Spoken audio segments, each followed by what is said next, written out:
সংসদেই জুলাই সনদ ইস্যুর সমাধান খুঁজছে বিএনপি। সরকারের 2 মাসের মাথায় বিরোধীদের রাজপথে নামা নিয়ে সন্দেহ, আন্দোলনের নামে অরাজকতা করলে মোকাবেলার হুঁশিয়ারি। উপজেলা নির্বাচন সামনে রেখে সাংগঠনিক শক্তি বাড়ানোয় নজর এনসিপির।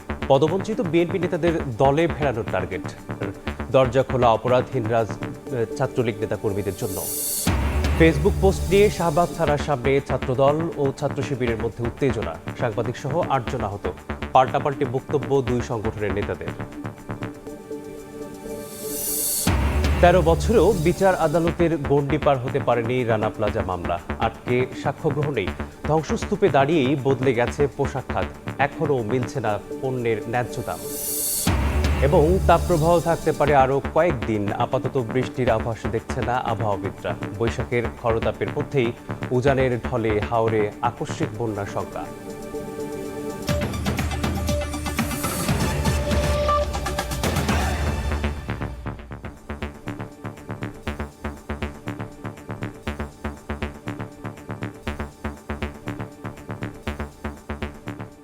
ভোরের সময় সঙ্গে আছি আমি মিসবাহুল আলিফ। জুলাই সনদ বাস্তবায়ন দাবিতে বিরোধী দল রাজপথে গেলেও এখনও সংসদেই সমাধান খুঁজছে বিএনপি। সরকারের 2 মাসের মাথায় জামায়াত এনসিপি জোটের রাজপথে নামাকে সন্দেহের চোখে দেখছে দলটির নেতারা। আন্দোলনের নামে অরাজকতা করলে রাজপথেই মোকাবেলার হুঁশিয়ারি দেন তারা। হাসান আলীর প্রতিবেদন। 2 দশক পর বড় ম্যান্ডেটে ক্ষমতায় আসায় উন্নয়ন কর্মসূচি এগিয়ে নিতে সরকার ও বিএনপি এখন একাকার। দিবস কেন্দ্রিক আয়োজন ছাড়া অনেকটাই নীরব নয়াপল্টন কার্যালয়। আওয়ামী শাসনের দমন পীড়নেও রাজপথে হার না মানা দলটি ব্যস্ত সংগঠন গোছাতে। জুলাই সনদ বাস্তবায়ন প্রক্রিয়া নিয়ে সরকার ও বিরোধী দলের মতভেদ এখন গড়িয়েছে রাজপথে। সংবিধান সংস্কারের দাবিতে অনড় বিরোধী দল, অন্যদিকে বিএনপির অবস্থান সংশোধনের পক্ষে। এই 2 শব্দের লড়াইয়ে ক্রমেই ঘনীভূত হচ্ছে রাজনৈতিক সংকট। 2 মাসের মধ্যে বিরোধী দলের রাজপথে এমন আন্দোলনকে সন্দেহের চোখে দেখছে বিএনপি। অরাজকতা সৃষ্টি করতে চাইলে বিএনপি মাঠে নামবে বলে হুঁশিয়ারি নেতাদের। তবে বিরোধী দলের আন্দোলন ঠেকানোর কোনো নির্দেশনা এখনো পৌঁছেনি তৃণমূলে। 2টা মাস পার হয়েছে, এগুলো উদ্দেশ্যমূলক। এখানেই প্রশ্ন থাকে যে দেশটাকে অরাজকতার সৃষ্টি করে এদেশের জন্য গণতন্ত্র আর না আসতে পারে, তাহলে তাদের বিরুদ্ধে আমরা অবস্থান নিব না। যারা নামবে দেশের জনগণের বিরুদ্ধে, আমরা তখন তাদের বিরুদ্ধে আমরা অবস্থান নিব। পার্লামেন্টারি পলিটিক্সে তর্ক বিতর্ক বাক বিতণ্ডা তীব্র মতানৈক্য তৈরি হবে, হইচও হতে পারে। সেইটা রাজপথে টেনে আনার তো কোনো যৌক্তিকতা নাই। রাজপথের সংঘাত এড়িয়ে সংসদীয় বিতর্কের মাধ্যমে এই সংকটের যৌক্তিক সমাধান সম্ভব বলে মনে করছেন বিএনপির ভাইস চেয়ারম্যান।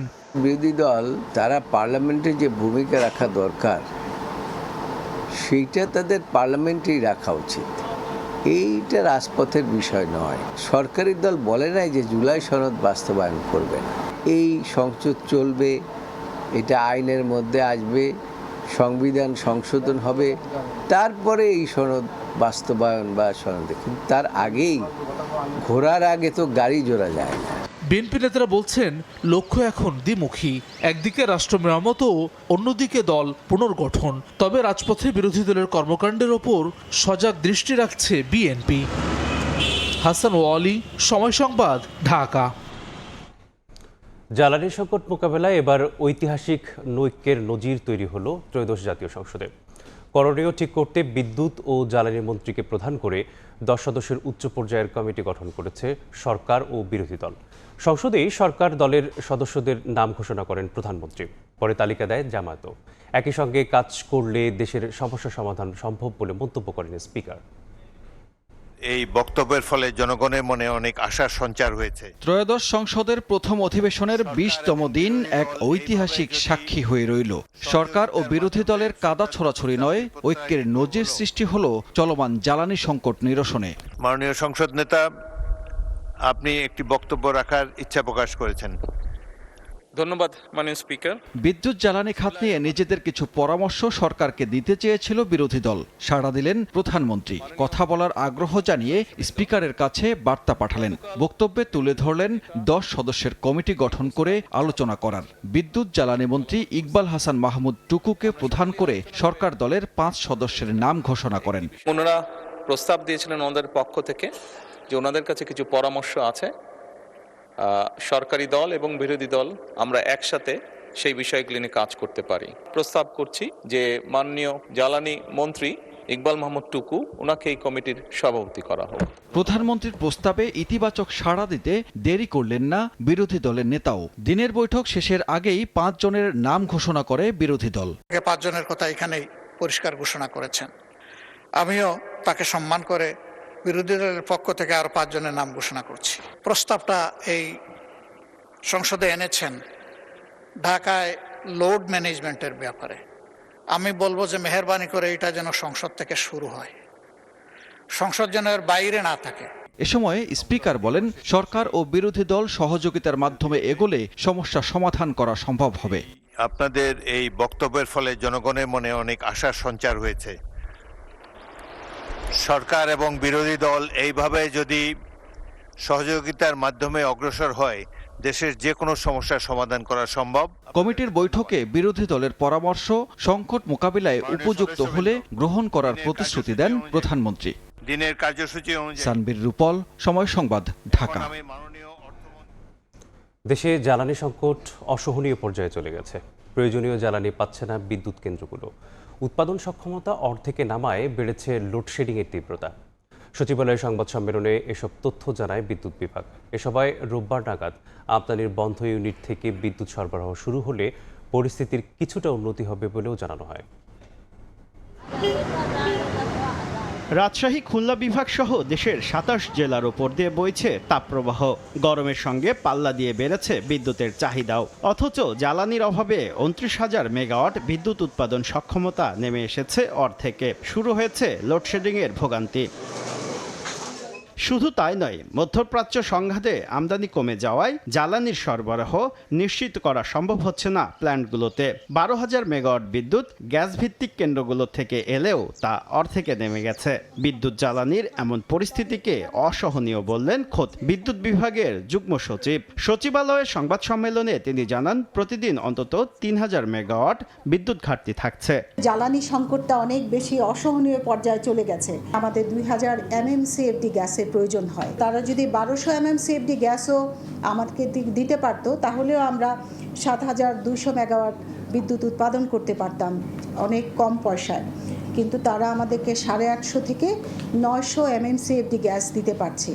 এই নাজুক পরিস্থিতির মধ্যেই 22 এপ্রিল হঠাৎ বন্ধ হয়ে যায় 1600 মেগাওয়াট ক্ষমতা সম্পন্ন আদানি বিদ্যুৎ কেন্দ্রের একটি ইউনিট। সরকারের আশা 3 দিনের মধ্যে আদানির বিদ্যুৎ সরবরাহ স্বাভাবিক হবে। 14,000 মেগাওয়াট আমরা বিদ্যুৎ উৎপাদন করতে পারবো। তারপরে কিন্তু দেখা যাচ্ছে প্রায় 3,000 মেগাওয়াট বিদ্যুতের ঘাটতি। 26 তারিখে আদানির সেকেন্ড ইউনিটটা ঠিক হয়ে যাবে, আমরা বিদ্যুৎ সরবরাহ পেয়ে যাব। সংকট উতরাতে সরকারের পাশাপাশি ব্যক্তি উদ্যোগে মানুষকে সাশ্রয়ী হওয়ার আহ্বান জানান তিনি। যখন এসি চালাবো তখন এসিটা যাতে 25 ডিগ্রি সেলসিয়াসের উপরে থাকে। আমরা দিনের বেলা কার্টেনগুলো, আমরা জানালার পর্দাগুলো করে রাখবো যাতে আমাদের লাইট কম লাগে। শহর ও গ্রামের মধ্যে বিদ্যুতের লোড ব্যবস্থাপনা সমন্বয় করা হচ্ছে বলছে বিদ্যুৎ বিভাগ। শুভ খান, সময় সংবাদ, ঢাকা। 5টা পদ্ধতির মাধ্যমে জ্বালানি সংকটে কমেছে বিদ্যুৎ উৎপাদন। তীব্র গরমে লোডশেডিংয়ে নাজেহাল জনজীবন। শহরের চেয়ে বেশি নাজুক অবস্থা গ্রামে। কারখানায় কমেছে উৎপাদন। সেচের অভাবে ফেটে চৌচির ফসলের মাঠ। ব্যাহত হচ্ছে লেখাপড়া। কারিগরি ত্রুটির কারণে এবার বড় পুকুরিয়া তাপবিদ্যুৎ কেন্দ্রের একমাত্র সচল ইউনিটটিও বন্ধ হয়ে গেছে। সারা দেশে তীব্র গরমে অতিষ্ঠ মানুষ। এর মধ্যেই বিদ্যুৎ বিভ্রাট চরমে। বেশি নাজুক পরিস্থিতি গ্রামে। কোথাও কোথাও দিনে 8 থেকে 10 ঘন্টা লোডশেডিং।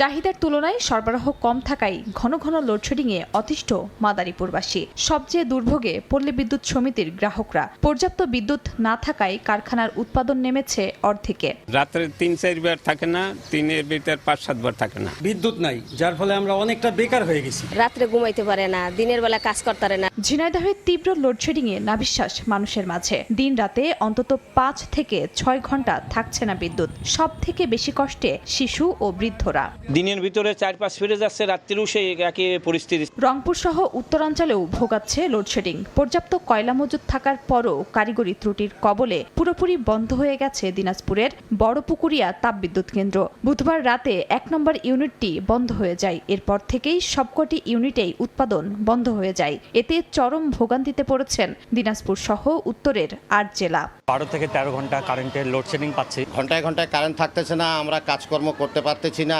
সিলেটেও চলছে বিদ্যুতের লুকোচুরি, ব্যাহত হচ্ছে শিক্ষার্থীদের পড়ালেখা। বেশি ভোগান্তিতে এসএসসি পরীক্ষার্থীরা। বিকল্প ব্যবস্থায় ব্যবসা চালু রাখার চেষ্টা করছেন অনেকেই। এসএসসি পরীক্ষা লেখাপড়া করতে পারছে না বাচ্চারা, খুব অসুবিধা। 8 ঘন্টায় আমরা কারেন্ট পাইলাম 2 ঘন্টা 3 ঘন্টা। কম বেশি সারা বাংলাদেশে সেটা একটু লোডশেডিং হচ্ছে আর কি। আর সেটা আমরা সবাইকে একটু সাশ্রয়ী হয়ে সেটাকে আমরা ওভারকাম করার চেষ্টা করতেছি। মেহেরপুরে ফসলের জমি ফেটে চৌচির। বিদ্যুৎ বিভ্রাট যেন কৃষকের মরার উপর খাড়ার ঘা। মিলছে না সেচ পাম্প চালানোর বিদ্যুৎও। 24 ঘন্টায় 4 ঘন্টা কারেন্ট, রাতে 2 ঘন্টা, দিনে 2 ঘন্টা। আমরা কৃষক কিভাবে পাই? বিদ্যুৎ না থাকার কারণে আমরা নতুন করে যে ফসল বুনবো সেটা পাচ্ছি না। বিদ্যুৎ সরবরাহ স্বাভাবিক অবস্থায় ফেরাতে প্রয়োজনীয় ব্যবস্থা নেয়ার দাবি গণমানুষের। খাদিজা স্বপ্না, সময় সংবাদ। জ্বালানি তেলের মূল্য বৃদ্ধির জেরে ভাড়া বাড়ল ডিজেল চালিত গণপরিবহনে। প্রতি কিলোমিটার বেশি দিতে হবে 11 পয়সা। সড়ক পরিবহন ও সেতুমন্ত্রী জানান, তবে সিএনজি চালিত গণপরিবহনের ক্ষেত্রে বর্ধিত ভাড়া প্রযোজ্য হবে না। নজরদারি না থাকলে বাড়তে ভাড়া আদায়ের শঙ্কা যাত্রীদের। মধ্যপ্রাচ্য সংঘাতের প্রভাবে টালমাটাল জ্বালানির বৈশ্বিক বাজার। বাংলাদেশেও তীব্র হয়েছে সংকট। অর্থনীতি সামাল দিতে বেড়েছে জ্বালানির দামও। জ্বালানি তেলের দাম বৃদ্ধির 4 দিন পর এবার এলো গণপরিবহনে ভাড়া বাড়ানোর সিদ্ধান্ত। শুধু ডিজেলের বাড়তি দাম নয়, বিভিন্ন খরচ যোগ করে বাস ভাড়া কিলোমিটার প্রতি 22 পয়সা বাড়ানোর প্রস্তাব দেন মালিক সমিতির নেতারা। গেল কয়েকদিন এ নিয়ে মালিক, শ্রমিক ও সরকারের দফায় দফায় বৈঠকের পর শুধু ডিজেল চালিত পরিবহনের ভাড়া 11 পয়সা বাড়ানোর সিদ্ধান্তের কথা জানান সড়ক পরিবহন ও সেতুমন্ত্রী। এর ফলে ঢাকা ও চট্টগ্রাম মহানগরে পরিবহন ভাড়া প্রতি কিলোমিটারে 2 টাকা 42 পয়সা থেকে বেড়ে 2 টাকা 53 পয়সা। আন্তঃজেলা ও দূরপাল্লার ক্ষেত্রে বর্তমান ভাড়া কিলোমিটারে 2 টাকা 12 পয়সার স্থলে 2 টাকা 23 পয়সা নির্ধারণ করা হয়। ঢাকা এবং চট্টগ্রাম মহানগরে 11 পয়সা বাড়বে। আন্তঃজেলা যেখানে 52 সিটের গাড়ি আছে সেখানেও পার কিলোমিটার 11 পয়সা বাড়বে। এই সিদ্ধান্তের ব্যত্যয় যদি বাস মালিকরা করতে চেষ্টা করে, ডেফিনেটলি বাস মালিকদের বিরুদ্ধে শক্ত অবস্থান এবং শক্ত ব্যবস্থা নেওয়া হবে। সিএনজি চালিত বাসের ক্ষেত্রে বর্ধিত ভাড়া বিবেচিত হবে না জানিয়ে মন্ত্রী বলেন, তেলের দাম কমে গেলে ভাড়া আবার কমানো হবে। এই সমন্বয়টা শুধু এবার বৃদ্ধির ক্ষেত্রে না, তেলের দাম পুনরায় কমলে আবার এই একই প্রক্রিয়ায় ভাড়া কমবে। তেলের দাম ভাড়া কমানোর সাথে সমন্বয়টা কী হবে, একটা প্রজ্ঞাপন জারি করে বিআরটিএ ওই ফর্মুলা অনুসারে ভাড়া নির্ধারণ করে দেবে। তবে কঠোর নজরদারি না থাকলে ভাড়া বৃদ্ধির সুযোগে আরও বাড়তি ভাড়া নেয়ার শঙ্কা প্রকাশ করেছেন যাত্রীরা। সেই সঙ্গে ডিজেল চালিত আর সিএনজি চালিত পরিবহন চিহ্নিত করার পরামর্শ তাদের। 2 কিলোমিটারে 22 পয়সা আসবে, তো তারা তার 22 পয়সা করে আমাদের কাছ থেকে নেবে না, নিবে হচ্ছে 5-10 টাকা করে। ডিজেল চালিত বাসের ভাড়া তো বাড়াইছে, বাট এখন তো সব বাসের ভাড়াই বেশি নিবে। সরকারের উচিত ডিজেল চালিত বাসের ভাড়া কত, সিএনজি চালিত বাসের ভাড়া কত আলাদা করে দেওয়া। এদিকে জ্বালানি তেলের দাম বৃদ্ধিতে লঞ্চের ভাড়া 42% পর্যন্ত বাড়ানোর প্রস্তাব দিয়েছে লঞ্চ মালিকদের সংগঠন বাংলাদেশ অভ্যন্তরীণ নৌ চলাচল সংস্থা। প্রসূন আশিস, সময় সংবাদ, ঢাকা। রাজধানীর শাহবাগে ছাত্রদল ও ছাত্র শিবিরের মধ্যে উত্তেজনাকে কেন্দ্র করে আহত হয়েছেন সাংবাদিক সহ অন্তত 8 জন। এই ঘটনায় পাল্টাপাল্টি বক্তব্য দিয়েছে 2 সংগঠনের নেতারা। বৃহস্পতিবার রাত 8টার দিকে শাহবাগ থানার সামনে জড়ো হন ছাত্রদলের নেতাকর্মীরা। অভিযোগ, ছাত্র শিবিরের এক কর্মী ফেসবুক পোস্টে প্রধানমন্ত্রী তারেক রহমান ও তার কন্যাকে নিয়ে বিতর্কিত মন্তব্য করেছেন। জনাব তারেক রহমান এবং জাইমা রহমানকে নিয়ে যে বাজে পোস্ট শিবিরের নেতা মাহমুদ করেছে, সেটার প্রতিবাদে সবাই এখানে জড়ো হয়েছে, তাকে যেন গ্রেপ্তার করা হয়। কিন্তু শিবিরের মববাজ নেতারা যারা সব সময় ক্যাম্পাসে মব করে বেড়ায়, এবি জোবায়ের এবং মোসাদ্দেক, তারা এখানে এসে উস্কানিমূলক কথাবার্তা বলেছে। সেজন্য সাধারণ শিক্ষার্থীরা তাদেরকে ঘিরে ধরেছে। আমরা তাদেরকে শিক্ষার্থীদেরকে নিবৃত্ত করার চেষ্টা করেছি এবং এবি জোবায়ের এবং মোসাদ্দেককে আমরা নিরাপদে এখানে রেখেছি। তার বক্তব্য শেষ হতে না হতেই আবারও উত্তেজনা। এক ব্যক্তিকে জামা কাপড় ছেঁড়া অবস্থায় ভিড়ের মধ্য থেকে উদ্ধার করে থানার ভেতরে দিয়ে আসেন ছাত্রদলের নেতাকর্মীরা। অভিযোগ, মোবাইল ফোন চুরি করেছে শিবিরের এই কর্মী। একজন শিবির নেতার বিরুদ্ধে মোবাইল চুরির অভিযোগ আসছে, সে এখানে এই ভিড়ের মধ্যে একজনের মোবাইল নিয়ে দৌড় দিয়েছে। এর কিছু সময় পরেই ডাকসু ভিপি সাদিক কায়েম ও সাধারণ সম্পাদক SM ফরহাদের নেতৃত্বে একটি মিছিল আসে শাহবাগ থানার সামনে। বাড়ে উত্তেজনা। পরে মিছিলটি রাজু ভাস্কর্য হয়ে আসে ভিসির বাসভবনের সামনে। এ সময় তারা বিভিন্ন অভিযোগ করেন। এই পটুকার যখন হয়েছিল তখন এই সাথে সাথে আব্দুল্লাহ মাহমুদ, ঢাকা বিশ্ববিদ্যালয়ের শিক্ষার্থী, সে ফেসবুক পোস্টের মধ্যে ক্লিয়ার করেছে এই পোস্টটা সে দেয়নি, এটা হচ্ছে একটা ফেক পোস্ট। পরবর্তীতে সে তার জীবনের নিরাপত্তার জন্য শাহবাগ থানায় যায়। শাহবাগ থানায় গিয়ে সে জিডি করতে যায়। ডাকসুর এবং হল সংসদের যারা গিয়েছে তাদের উপর বেধড়ক তার উপর হামলা হয়েছে। জোমা সালমা সহ ডাকসুর নেতৃবৃন্দরা যখন থানায় গিয়েছে তাদেরকে উদ্ধার করার জন্য, তখন তাদের উপর নৃশংস কায়দায় তাদের উপর হামলা হয়েছে। অভিযুক্ত ডাকসু নেতা শাহবাগ থানা পুলিশের হেফাজতে আছেন বলে জানিয়েছে ছাত্রদল। আতাউর কাউসার, সময় সংবাদ, ঢাকা। উপজেলা নির্বাচন সামনে রেখে সাংগঠনিক শক্তি বাড়াতে ব্যস্ত এনসিপি। দলে ফেরাতে দলটির এবার টার্গেট অসন্তোষ থাকা বিএনপি নেতারা। অপরাধী নয় এমন আওয়ামী লীগ ও ছাত্রলীগের জন্য দরজা খোলা রেখেছে এনসিপি। সময় সংবাদকে এনসিপির মুখ্য সংগঠক সার্জিস আলম জানালেন, মধ্যপন্থা ও সম্ভাবনাময় হওয়ায় বিভিন্ন দলের পদবঞ্চিতরা ঝুঁকছেন এনসিপিতে। শাবাবসের প্রতিবেদনে থাকছে বিস্তারিত।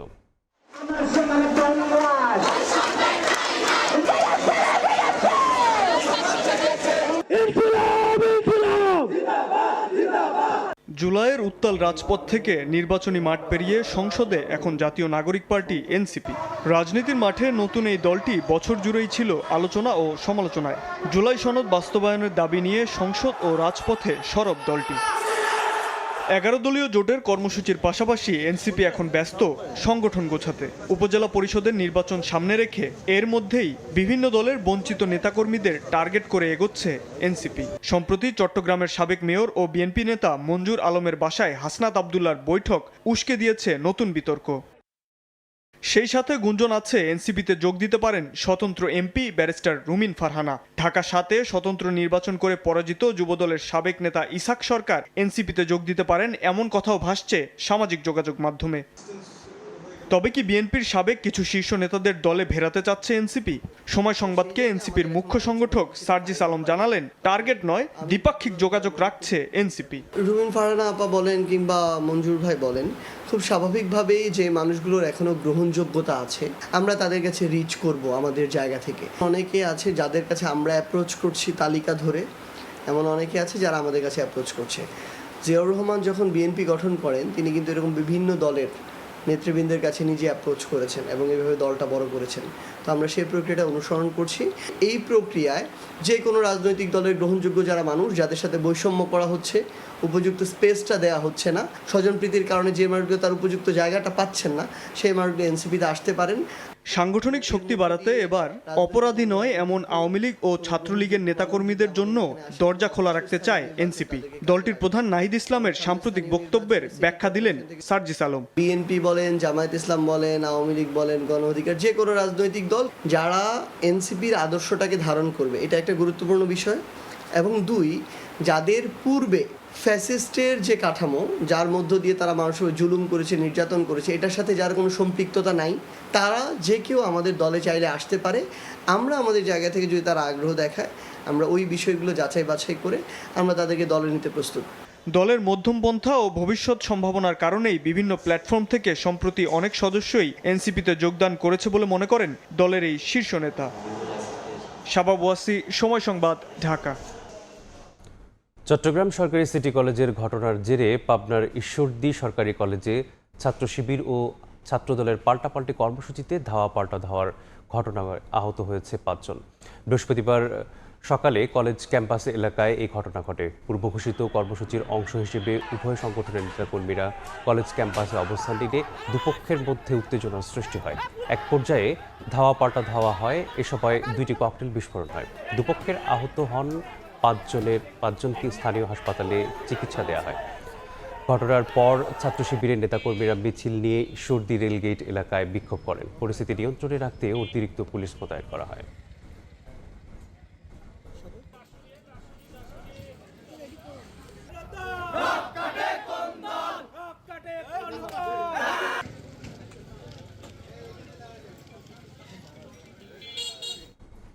কুমিল্লার কোটবাড়িতে পলিটেকনিক ইনস্টিটিউটে দেয়াল লিখন নিয়ে দুপক্ষের সংঘর্ষে আহত হয়েছেন 2 শিক্ষক সহ 15 জন।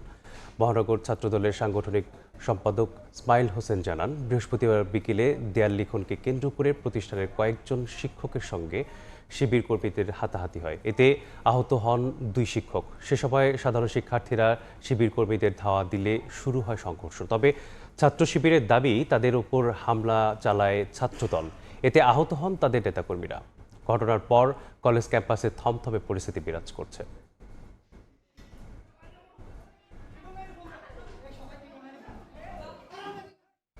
সংরক্ষিত নারী আসনে বিএনপি জোটের 36টি মনোনয়নই প্রাথমিক যাচাই বাছাইয়ে বৈধ হয়েছে। স্বতন্ত্র জোট মনোনীত সুলতানা জেসমিনের মনোনয়নও গ্রহণ করেছে কমিশন। এদিকে সরকারি চাকরি ছাড়ার 3 বছর পূর্ণ না হওয়ায় বিধিমালা অনুযায়ী বাতিল হয়েছে মনিরা শারমিনের মনোনয়ন। তবে কমিশনের সিদ্ধান্ত প্রত্যাখ্যান করে আপিলের কথা জানান জামাত জোটের এই প্রার্থী। বৃহস্পতিবার সকালে আগারগাঁওয়ে নির্বাচন কমিশন সচিবালয়ে শুরু হয় ত্রয়োদশ সংসদের সংরক্ষিত মহিলা আসনের মনোনয়নপত্র বাছাই। বিএনপি জোটের 36 এবং স্বতন্ত্র জোটের 1 প্রার্থীর হলফনামা সহ আনুষঙ্গিক বিষয়ে পর্যালোচনা করে ইসি। পরে বিএনপি জোটের সবগুলো এবং স্বতন্ত্র জোটের 1 প্রার্থীর মনোনয়ন প্রাথমিক পর্যায়ে বৈধ ঘোষণা করেন রিটার্নিং কর্মকর্তা। বাতিল হয় অতিরিক্ত 3 স্বতন্ত্র প্রার্থীর মনোনয়ন। বিএনপি এবং জোট থেকে 36 জনের একটি তালিকা দেওয়া হয়েছিল। 36 জনের তালিকা এটা গৃহীত হয়েছে। সংসদে গিয়ে দেশ ও মানুষের কল্যাণে কাজ করার অঙ্গীকার ব্যক্ত করেন মনোনয়ন প্রাপ্তরা। উন্নয়ন থেকে শুরু করে বাংলাদেশের সমৃদ্ধ বাংলাদেশ হিসেবে গড়ে তোলার জন্য আজকে আমরা প্রতিজ্ঞাবদ্ধ। আমরা আশা করি সেই লক্ষ্যে কাজ করতে পারব। আমরা মানুষের কল্যাণে যেন কাজ করতে পারি, বিশেষ করে পিছিয়ে পড়া যে জনগোষ্ঠী নারীরা আছে। আমরা যেহেতু নারী, আমরা নারী হিসাবে সেই জায়গাটা সবচেয়ে বেশি কাজ করতে চাই। ট্যুরিজমের উপরে আমি কাজ করতে চাই এবং তরুণদের কর্মসংস্থানের বিষয়টি আমার পরিকল্পনার মধ্যে আছে। একটি স্বাধীন, সার্বভৌম এবং একটি গণতান্ত্রিক রাষ্ট্র দেশনায়ক তারেক রহমানের নেতৃত্বে আমরা সারা বিশ্বকে উপহার দিব। এদিকে সরকারি চাকরি ছাড়ার 3 বছর পূর্ণ না হয় নির্বাচনী বিধিমালা অনুযায়ী বাতিল হয়েছে এনসিপির প্রার্থী মনিরা শারমিনের মনোনয়ন। চাকরি থেকে অব্যাহতি নিলে বা অবসর গ্রহণ করলে 3 বছর অতিক্রান্ত হতে হয়। তো ওনার ক্ষেত্রে এই 3 বছর অতিক্রান্ত হয়নি, বিধায় এই মনোনয়নপত্রটি বাতিলযোগ্য। তবে কমিশনের সিদ্ধান্তকে প্রত্যাখ্যান করে আপিলের কথা জানান এনসিপি নেত্রী। যে আইনে আসলে 3 বছরের একটা বাড়ের কারণে এটি বাতিল হলো, সেটার সাথে কোনোভাবেই সামঞ্জস্যপূর্ণ না। আমরা নিঃসন্দেহে আপিল ফাইল করব এবং আমরা আশা করতেছি ইলেকশন কমিশনে যখন 5 সদস্য বিশিষ্ট যখন ওনারা বসবেন, তাদেরকে আমরা বোঝাতে সমর্থ হব এবং আমরা আপিলে জিতব বলে আশা করছি। আগামী 26 এপ্রিল আপিল করতে পারবেন প্রার্থী। শুনানি অনুষ্ঠিত হবে 27 ও 28 এপ্রিল। আমরা জেনে বুঝে ফাইল করেছি। মাইমুনা হায়দার চৌধুরী, সময় সংবাদ, ঢাকা। ভোরের সময় আরও থাকছে। মানা হচ্ছে না নকশা, দুর্বল কাঠামো নিয়ে গাজীপুরে গড়ে উঠছে একের পর এক ভবন। বৈধতা দিচ্ছে সরকারি বিভিন্ন দপ্তর। অপরিকল্পিত নগরায়নে বাড়ছে নানা ঝুঁকি। 13 বছরেও বিচারিক আদালতের গণ্ডি পার হতে পারেনি আলোচিত রানা প্লাজা মামলা। সাক্ষ্য গ্রহণেই আটকে আছে বিচার কাজ। দীর্ঘসূত্রিতায় বিচার পাওয়া নিয়ে হতাশ খোদ আইনজীবীরাও। 41 জন আসামির মধ্যে প্রধান অভিযুক্ত সোহেল রানা ছাড়া বাকিরা কেউ পলাতক, কেউ বা জামিনে রয়েছেন। আসিফ মাহমুদ সিয়ামের প্রতিবেদন। 2013 সালের 24 এপ্রিল ঢাকার অদূরে সাভারে ঘটে দেশের ইতিহাসে সবচেয়ে হৃদয় বিদারক ঘটনা। রানা প্লাজা নামে ভবন ধসে প্রাণ হারান 1136 জন। এত মানুষের প্রাণহানিতে বদলে যায় দেশের তৈরি পোশাক খাত। কিন্তু 13 বছরও বিচারের কোনো চিত্র বদলায়নি। রানা প্লাজা ধস এবং 1100-এরও বেশি মানুষের মৃত্যুর ঘটনায় 4টি মামলা হয়। এর মধ্যে শুধু ইমারত নির্মাণ বিধিমালা ভঙ্গের ছোট মামলাটি নিষ্পত্তি হয়েছে। বাকি অবহেলায় হত্যাসহ 3 মামলা এখনও বিচারিক আদালতের গণ্ডি পার হতে পারেনি। হত্যা মামলায় 594 জন সাক্ষীর মধ্যে মাত্র 145 জনের সাক্ষ্য গ্রহণ সম্পন্ন হয়েছে। আগামী 30 এপ্রিল পরবর্তী সাক্ষ্য গ্রহণের দিন ধার্য রয়েছে। বিচারের এই দীর্ঘসূত্রিতার কারণে 41 জন আসামির মধ্যে প্রধান অভিযুক্ত সোহেল রানা ছাড়া বাকিরা কেউ পলাতক বা কেউ জামিনে রয়েছেন। রাষ্ট্রপক্ষের আইনজীবীরা বলছেন, এত মানুষের প্রাণহানিকে পুঁজি করে বিগত আওয়ামী লীগ সরকার রাজনৈতিক উদ্দেশ্য হাসিল করায় গুরুত্ব পায়নি বিচারিক প্রক্রিয়া। বাংলাদেশ সরকারের সেই সময় তৎকালীন সময়ে একটা সদিচ্ছার অভাব ছিল। এবং এইটাকে পুঁজি করে তারা রাজনৈতিক একটা ফায়দা হাসিল করেছে, যেটা আমরা দেখেছি যে দিনের পর দিন অনেক সময় চলে গিয়েছে, কিন্তু রাষ্ট্রপক্ষ থেকে বা সরকারের পক্ষ থেকে তেমন কোনো ইনিশিয়েটিভ নেওয়া হয় না যেটা দ্রুততার সাথে যাতে নিষ্পন্ন করা হয়। মামলাগুলো দ্রুত নিষ্পত্তির দাবি জানিয়েছেন আসামি পক্ষের আইনজীবীরাও। বাকি সাকিল আসুক, আইসা সাক্ষ্য প্রমাণ শেষ হোক এবং বিজ্ঞ আদালত আসার জন্য যত প্রকার প্রসেস ইস্যু করা দরকার সেগুলো ইস্যু করা, এগুলা প্রসেস তামিল করে সাক্ষ্য সমাপ্ত ঘোষণা করা হোক। আইনজীবীরা বলছেন বিচার কাজ যে গতিতে এগুচ্ছে তাতে চলতি বছরে রায়ের কোনো সম্ভাবনা দেখছেন না তারা। আসিফ মোহাম্মদ সিয়াম, সময় সংবাদ, ঢাকা। রানা প্লাজা যে ধ্বংসস্তূপে দাঁড়িয়েই বর্তমানে সবচেয়ে বেশি নিরাপদ ও পরিবেশ বান্ধব পোশাক কারখানার মালিক হয়েছে বাংলাদেশ। তবে শিল্প মালিকদের দাবি, এখনও শ্রমিকদের অধিকার সুরক্ষায় সোচ্চার পশ্চিমা ক্রেতারা পোশাকের দাম বাড়াতে চায় না মোটেও। আর এই ঘটনার মামলার নিষ্পত্তির চিরায়ত দীর্ঘসূত্রিতায় অনেকেই ন্যায় বিচার পাচ্ছে না বলে অভিযোগ শ্রমিক নেতাদের। এই অবস্থায় শ্রমিকদের অধিকার সুরক্ষায় সরকারকে আরও স্পষ্ট পদক্ষেপ নেওয়ার পরামর্শ বিশ্লেষকদের। অন্তরা সেনের রিপোর্ট। রানা প্লাজা দুর্ঘটনার পর বিশ্ববাজারে ঘুরে দাঁড়াতে শুরু করে মেড ইন বাংলাদেশ। এরপর পেরিয়েছে ১৩ বছর। পোশাক শিল্পে নিরাপদ কর্মপরিবেশের ঘাটতির অভিযোগ তুলে বাংলাদেশি পণ্য রপ্তানিতে জিএসপি সুবিধা প্রত্যাহার করে যুক্তরাষ্ট্র। ইউরোপ আমেরিকার ক্রেতাদের জোট, অ্যাকর্ড অ্যালায়েন্সের চাপ, পরামর্শ ও উদ্যোক্তাদের দূরদর্শী বিনিয়োগ সিদ্ধান্তে বিশ্বের সবচেয়ে ভালো মানের পরিবেশ বান্ধব পোশাক কারখানার মালিক বর্তমানে বাংলাদেশ। ক্রাইসিস যেটা হয়েছিল রানা প্লাজা ইনসিডেন্টের কারণে, এখান থেকে কিন্তু আমরা বেরিয়ে আসতে পেরেছি এবং সেই জায়গাটাতে বিশ্বে আমরা বলবো যে এই মুহূর্তে এই কমপ্লায়েন্স সেফটির দিক থেকে আমরা বিশ্বের অন্য পোশাক রপ্তানি দেশ যত আছে তাদের মধ্যে আমরা সবচেয়ে ভালো অবস্থানে আমরা আছি। এটা আমরা নিঃসন্দেহে আমরা খুব গর্ব করে বলতে পারি। উদ্যোক্তাদের দাবি, বাংলাদেশি শ্রমিকের অর্থনৈতিক অধিকার সুরক্ষায় ক্রেতারা সোচ্চার হলেও তৎপর হয় না পোশাকের দাম বাড়াতে, যা সহজ করে দিতে পারে শ্রমের মূল্য বাড়িয়ে দেওয়ার পথ। এমন বদলে যাওয়া কর্মপরিবেশের মাঝেও শ্রমিক নেতাদের অভিযোগ, বিচার ব্যবস্থার দীর্ঘসূত্রিতায় এখনও মেলেনি ন্যায় বিচার, আর অব্যবস্থাপনার কারণে যথাযথ ক্ষতিপূরণ মেলেনি বলে অভিমত বিশ্লেষকদের। গত ১৩ বছর ধরে সোহেল রানা সহ যারা এই ঘটনায় অভিযুক্ত তাদের শাস্তির দাবি করে আসা হচ্ছে, সেই শাস্তিটাও আসলে হয়নি। তারা জেলে আছেন একভাবে বিভিন্ন মামলায়, বিশেষ করে সোহেল রানা আছেন, বাকিরা জামিন পেয়েছে, কিন্তু এই শাস্তির ব্যবস্থাটা বা বিচার প্রক্রিয়াটা যে সম্পন্ন করা সেটা এখনো সম্পন্ন হয়নি। আমাদের দেশের শ্রমিকদের আয় খুব কম, সুতরাং ওই আন্তর্জাতিক মানদণ্ড হয় কি সারা জীবনের আয় হিসাব করে ক্ষতিপূরণ দেওয়া হয়। তা যেহেতু আয়ই কম এবং তখন তো আরও মজুরি কম ছিল, আস্তে আস্তে ওইটার ওই ব্যবস্থাপনা, যিনি ক্ষতিপূরণ পেয়েছেন তাকে তার ওটা সুরক্ষার ব্যাপার, এগুলো কিন্তু খুব করা হয় না। এখানে ক্ষতিপূরণের পরিমাণ এবং ক্ষতিপূরণের পদ্ধতি নিয়ে জাতীয়ভাবে আলোচনা হওয়া দরকার। নিরাপদ কর্মপরিবেশের মধ্যেই শ্রমিকের জীবনমান উন্নয়নে সবসময় সোচ্চার থাকবে সরকার, উদ্যোক্তা ও শ্রমিক নেতারা, এই প্রত্যাশা সাধারণ মানুষের। অন্তরা সেন, সময় সংবাদ, ঢাকা। হাম ও উপসর্গ নিয়ে গত ২৪ ঘন্টায় আরও ৫ শিশুর মৃত্যু হয়েছে। নানা জটিলতা নিয়ে প্রতিদিনই সারা দেশ থেকে রাজধানীর হাসপাতালগুলোতে ভর্তি হচ্ছে আক্রান্ত শিশুরা। রোগ থাকলে টিকা দেওয়ার পরও শিশু আক্রান্ত হতে পারে বলে জানান চিকিৎসক। শিশুদের হাম থেকে সুরক্ষা দিতে চিকিৎসকরা ২টি ভ্যাকসিন নেওয়ার উপর জোর দেন। এদিকে পরিস্থিতি ধীরে ধীরে নিয়ন্ত্রণে আসছে বলে দাবি করছে স্বাস্থ্যমন্ত্রী।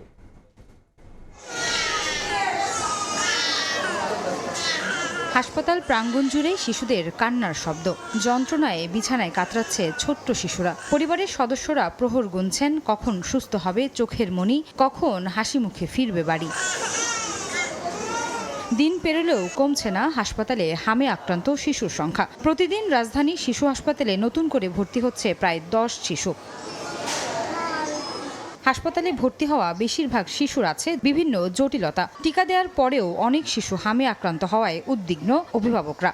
ও অসুস্থ হওয়ার 10 দিন আগে একটা হামের টিকা দিয়েছিলাম, তারপরে আজকে 1 সপ্তাহ থেকে জ্বর, সর্দি, কাশ, আরও অনেক ধরনের রোগ আছে। এটার জন্য বলছে যে পরীক্ষা করে তারপরে বুঝতে পারবো। অবস্থা যখন আসছিলাম তখন একটু খারাপই ছিল, এখন আলহামদুলিল্লাহ আগের থেকে সুস্থ আছে। শরীরে জটিল রোগ থাকলে টিকা অনেক সময় কাজ নাও করতে পারে বলে জানান চিকিৎসক। শিশুদের হাম থেকে সুরক্ষা দিতে 2টি ভ্যাকসিন নেওয়ার জোর দেন চিকিৎসকরা। অনেক সময় দেখা যায় 15 মাস এটা দেয় না। একটা টিকা দিলে কিন্তু 100% বা 95% ইমিউনিটি দেয় না।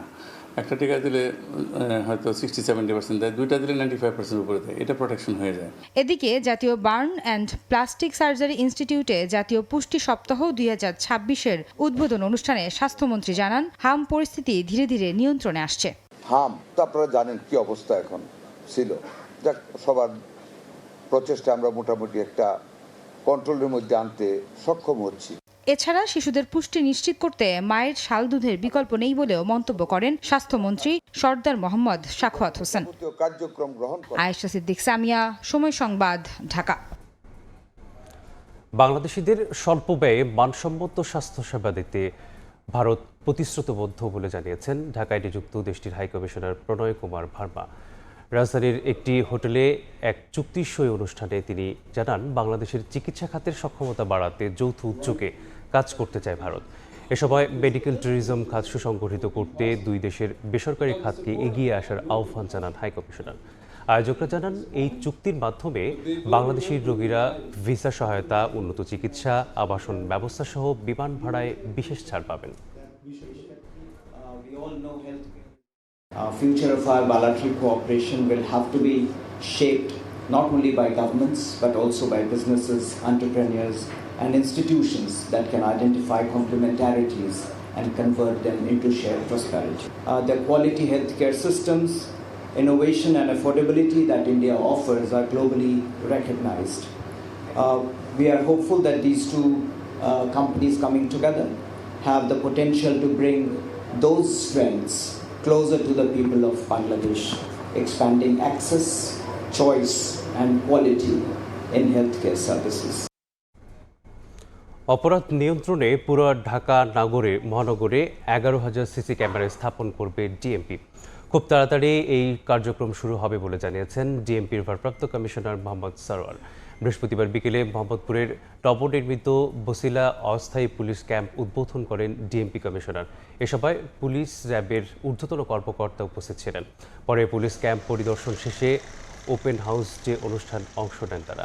এ সময় স্থানীয়রা এলাকার নানা সমস্যার কথা তুলে ধরেন ডিএমপি কমিশনারের কাছে। পরে কমিশনার বলেন, মোহাম্মদপুরের 700 সিসি ক্যামেরা লাগানোর উদ্যোগ নেওয়া হয়েছে। হোটেল ম্যানেজমেন্ট সিস্টেম ও ভাড়াটিয়াদের তথ্যের জন্য নির্দিষ্ট অ্যাপ চালু করবে ডিএমপি। মোহাম্মদপুরের অপরাধীদের ছবি খুব তাড়াতাড়ি প্রকাশ করে বিজ্ঞপ্তি দেওয়া হবে বলেও জানান পুলিশ কমিশনার। সমন্বিত উদ্যোগের মাধ্যমে মোহাম্মদপুরকে সন্ত্রাসমুক্ত করা হবে বলে জানান তিনি। ভারপ্রাপ্ত কর্মকর্তা, আমরা আপনাদেরকে বলবো যে আপনার ঘর বাড়ির আশেপাশে সিসি ক্যামেরাগুলো আপনারা লাগান। আমরা লাগাবো 700 ক্যামেরা স্ট্র্যাটেজিক পয়েন্টে বা যেখানে যেখানে প্রয়োজন। এর বাইরেও 11,000 সিসি ক্যামেরা লাগানোর জন্য ঢাকা শহরের একটা প্রজেক্ট বর্তমান সরকার অচিরেই পাশ করে দিবে। যারা ক্রিমিনাল তাদের ছবি আমরা অচিরেই ব্রডকাস্ট করব, প্রচার করব। তাদেরকে ধরিয়ে দেন, পুরস্কার দেওয়া হবে। টপ টেরর বা যারা যারা বেশি ক্রিমিনাল, এই পন্থাও যাব। ক্রিমিনালদের আমরা বিভিন্নভাবে ট্র্যাক করে ধরব। হাইওয়ে পুলিশের আধুনিকায়নে এবার চালু হলো হ্যালো এইচপি অ্যাপ। এর মাধ্যমে কোনো ঘটনার দ্রুত সাড়া প্রদানের পাশাপাশি অপরাধ দমনেও বড় অগ্রগতি আশা করছে কর্তৃপক্ষ। মহাসড়কের যাতায়াত হবে আরও নিরাপদ, আরও নির্বিঘ্ন। নিশ্চয়ই একটু কৌতূহলী যে বৃহস্পতিবার দুপুরে রাজধানীর উত্তরায় হাইওয়ে পুলিশের সদর দপ্তরে নতুন উদ্ভাবনী হ্যালো এইচপি অ্যাপ সম্পর্কে জানাতে সংবাদ সম্মেলন ব্রিফ করেন হাইওয়ে পুলিশের ডিআইজি। আপনার পরিচয়টা একটু আবার বলেন, আপনি কি বলছেন, কোথা থেকে বলছেন? আমি sergeant SM Nakib Hossain, Kanchan highway police camp, mobile 6 duty. নতুন এই অ্যাপসের বহুমাত্রিক কার্যকারিতা তুলে ধরেন তিনি। বলেন, 5টি রিজিয়নের অধীনে সারা দেশের 8,888 কিলোমিটার মহাসড়কের সুরক্ষায় বিভিন্ন উদ্যোগ নিয়েছে হাইওয়ে পুলিশ। এরই ধারাবাহিকতায় কোনো ঘটনায় দ্রুত সাড়া দিতে এবার ডিজিটাল পদ্ধতিতে যাচ্ছে পুলিশ। চালু হলো হ্যালো এইচপি অ্যাপ।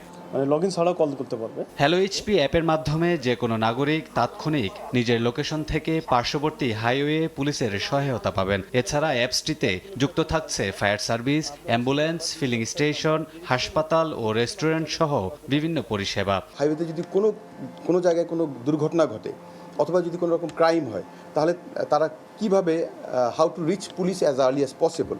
তো এইটা কিন্তু তাদের ভিতরে একটা বড় আতঙ্ক হিসাবে কাজ করে।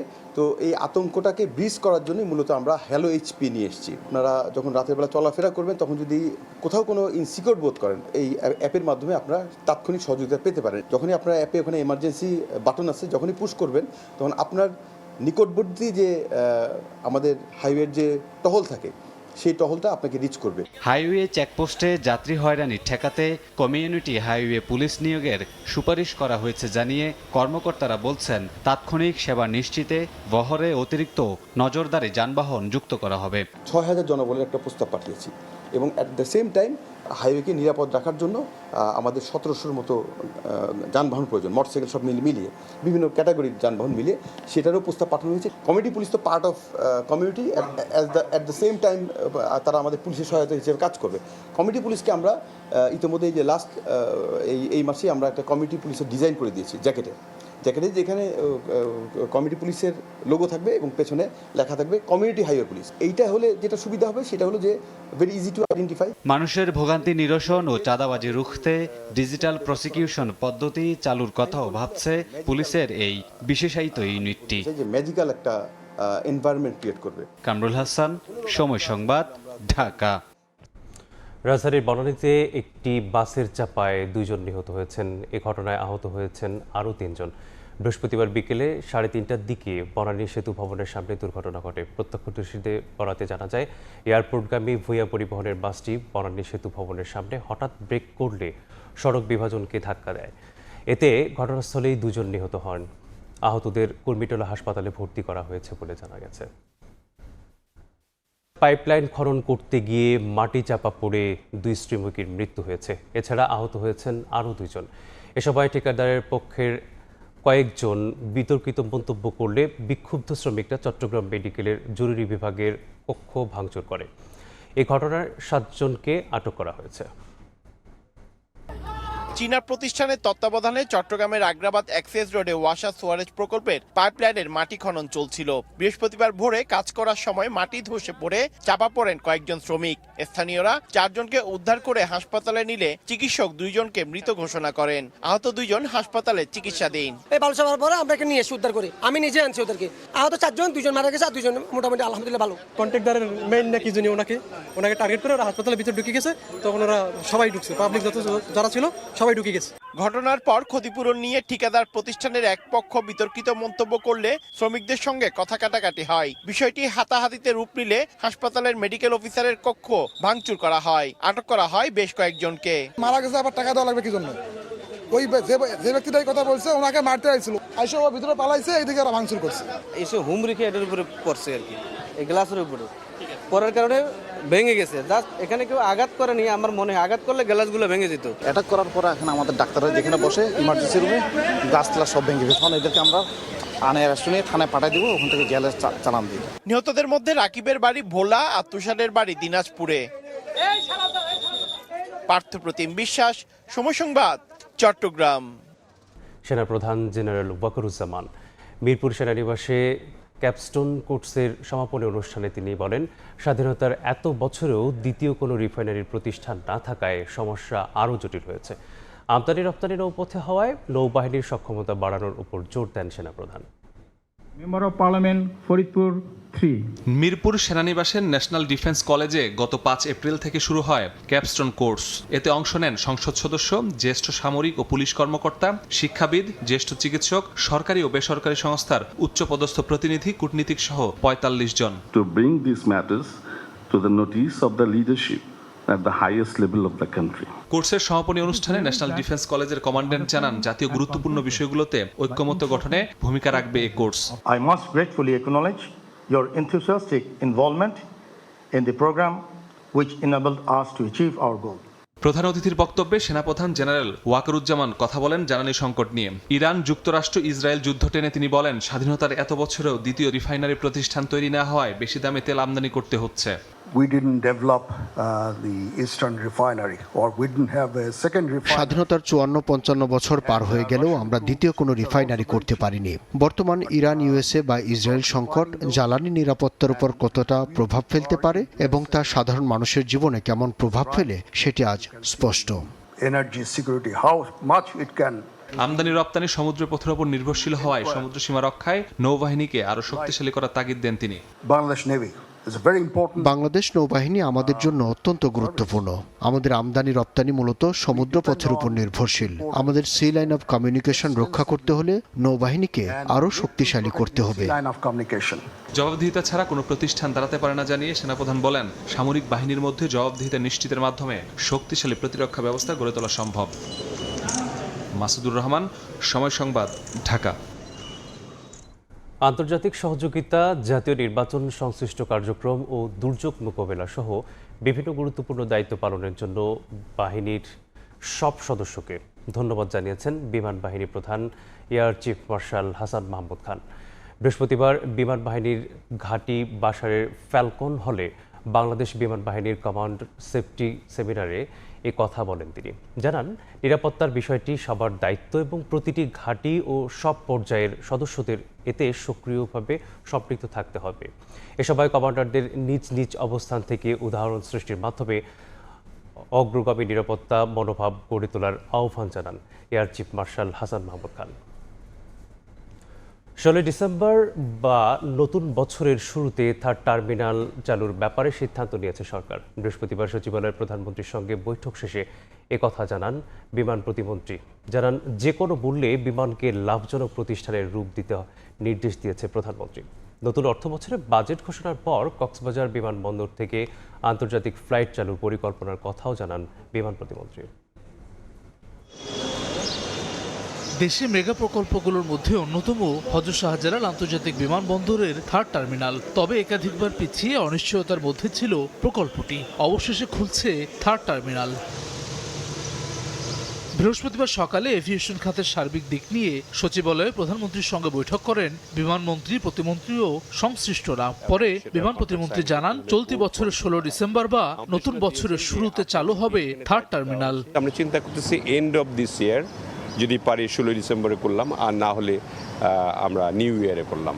এরকম ধরনের একটা চিন্তাভাবনা আমরা করেছি। এটা রাফ আলোচনা হয়ে তিনি এমন নির্দেশনা দিয়েছেন যে আপনাদেরকে এখানে দায়িত্ব দেওয়া হয়েছে, এটাকে লাভজনক করতে হবে। অন্য এয়ারলাইন্সগুলো লাভ করতে পারলে আপনারা করতে পারেন না কেন? অতএব আপনারা খতিয়ে দেখে যেটা হলে লাভ করতে পারবেন সেটাই আপনাকে করতে হবে। এদিকে বিমান বাংলাদেশে বহরে যুক্ত হচ্ছে 14টি নতুন উড়োজাহাজ। মার্কিন বিমান নির্মাতা প্রতিষ্ঠান বোয়িং এর সঙ্গে এ নিয়ে চূড়ান্ত দর কষাকষিতে সরকার। 30 এপ্রিলের মধ্যে হবে সিদ্ধান্ত। একই সঙ্গে নতুন অর্থ বছরের বাজেট ঘোষণার পর কক্সবাজার বিমানবন্দর থেকে আন্তর্জাতিক ফ্লাইট চালুর পরিকল্পনার কথাও জানান বিমান প্রতিমন্ত্রী। 30 এপ্রিলের মধ্যেই আমরা বোয়িং এর সঙ্গে চুক্তি করতে যাচ্ছি। we are purchasing 14 aircraft from Boeing. At the same time, আমাদের যে এই 5 বছর লাগবে তাদের এই বোয়িং ডেলিভারি করতে, এর মধ্যে আমরা বোয়িং এবং এয়ারবাসের সঙ্গে যোগাযোগ করে আমরা কিছু লিজে আমরা এয়ারক্রাফট আনবো খুব শিগগিরই। এদিকে প্রধানমন্ত্রী তারেক রহমানের সঙ্গে বৈঠক করেন বিশ্ব সাহিত্য কেন্দ্রের প্রতিষ্ঠাতা ও বিশিষ্ট শিক্ষাবিদ অধ্যাপক আব্দুল্লাহ আবু সাইদ। এ সময় উপস্থিত ছিলেন শিক্ষামন্ত্রী এহসানুল হক মিলন, সংস্কৃতি মন্ত্রী নিতাই রায় চৌধুরী সহ সংশ্লিষ্ট মন্ত্রণালয়ের প্রতিমন্ত্রী ও কর্মকর্তারা। হাসান ওয়ালি, সময় সংবাদ, ঢাকা। অসৌজন্যমূলক আচরণের ভিডিও ভাইরাল হওয়ায় হাইকোর্টের বিচারপতি আব্দুল মান্নানকে বিচারিক ক্ষমতা থেকে সরিয়ে দিয়েছেন প্রধান বিচারপতি। প্রধান বিচারপতির দপ্তর জানায়, 3 এপ্রিল কুমিল্লার এক অনুষ্ঠানে গিয়ে বাকবিতণ্ডায় জড়ান আব্দুল মান্নান। এপেক্স ক্লাবের নির্বাচন বন্ধ করতে গিয়ে তার সেই ভিডিও সামাজিক যোগাযোগ মাধ্যমে ছড়িয়ে পড়ে। দেখা যায়, পরিস্থিতি উত্তপ্ত হলে নিরাপত্তার দায়িত্বে থাকা পুলিশ সদস্যরা তাকে সেখান থেকে নিয়ে যান। সম্প্রতি সুপ্রিম কোর্টের পুনর্গঠিত বেঞ্চ ও কজ লিস্টের তালিকায় আব্দুল মান্নানের নাম রাখা হয়নি।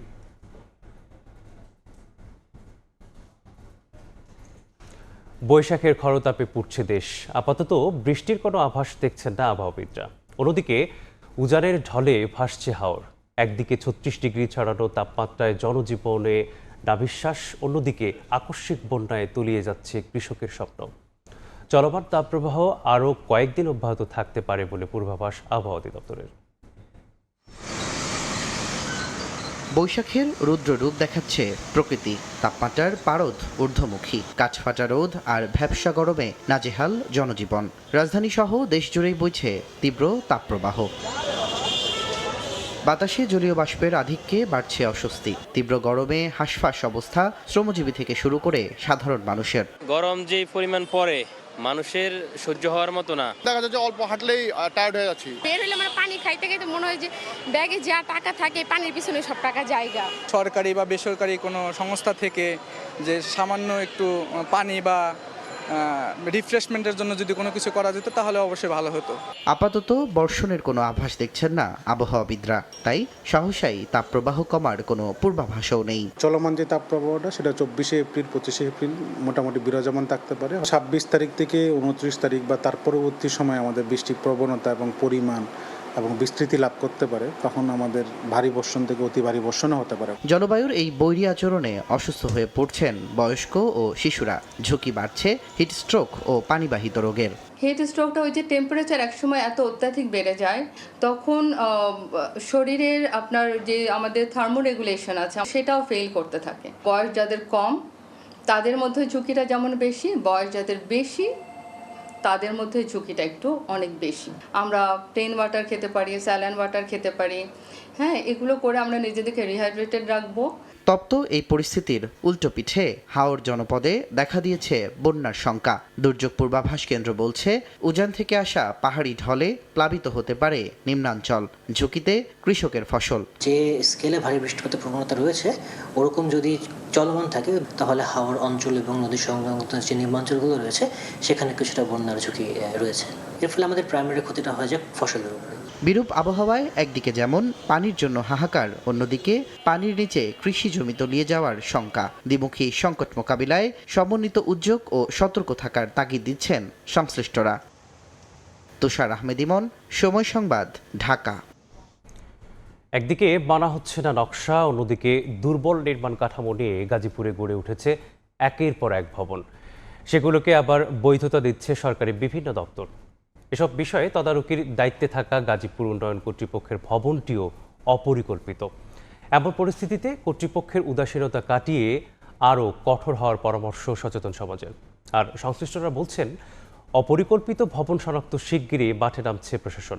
মোহাম্মদ আরিফের ছবিতে মেহেদী হাসানের রিপোর্ট। নিয়ম বহির্ভূতভাবে গড়ে ওঠা 10 তলা এই ভবনটির ফ্লোরগুলো ভাড়ায় নিয়েছে সরকারি বিভিন্ন দপ্তর। অথচ দফায় দফায় চিঠি দিয়ে বহু আগেই ভবনটিকে ঝুঁকিপূর্ণ জানিয়েছে ফায়ার সার্ভিস। কিন্তু কে শোনে কার কথা? নিয়মনীতির তোয়াক্কা না করায় দুর্নীতি আর অনিয়ম খোঁজা যাদের কাজ, সেই দুদক, পরিসংখ্যান অফিস সহ জেলার গুরুত্বপূর্ণ সব দপ্তরই এখন বড় ধরনের দুর্ঘটনা শঙ্কায়। আশ্চর্যের ব্যাপার, এসব বিষয় তদারকির দায়িত্বে থাকা গাজীপুর উন্নয়ন কর্তৃপক্ষের ভবনটিরও একই দশা। ভাড়ায় নেওয়া জেলার প্রতিটি থানার ভবনগুলো ঝুঁকিপূর্ণ।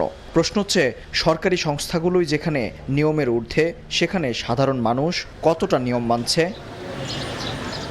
শিল্পাঞ্চল হওয়ায় গাজীপুরে দিন দিন বাড়ছে ঘনবসতি। পাল্লা দিয়ে বাড়ছে বহুতল আবাসিক ও বাণিজ্যিক ভবন নির্মাণ, যার বড় একটা অংশ নির্মিত হচ্ছে কোনো প্রকার অনুমোদন ছাড়াই। ফলাফল, এসব ভবন একদিকে যেমন ঝুঁকিপূর্ণ, অন্যদিকে গাজীপুরে হচ্ছে অপরিকল্পিত নগরায়ন। যারা পৌরসভা থাকছিল তারা পরিকল্পিতভাবে এই নগরটা করতে পারেনি। বাড়ি ঘরে কাম চলতে আছে, ওই ইট বালু দেওয়া সবসময় মূর্তিতে মানুষ আসতে পারে না, এই অবস্থা। সুন্দর পরিকল্পিত হতো এই নগরটা কিভাবে গড়ে উঠবে, তাহলে এটা সারা বাংলাদেশের মধ্যে একটা রোল মডেল হতে পারত। একসময় এসব তদারকির দায়িত্বে ছিল পৌরসভা, এরপর সিটি কর্পোরেশন, সবশেষ গাজীপুর উন্নয়ন কর্তৃপক্ষ। সকল দপ্তরই পরিকল্পিত গাজীপুর গড়তে ব্যর্থ।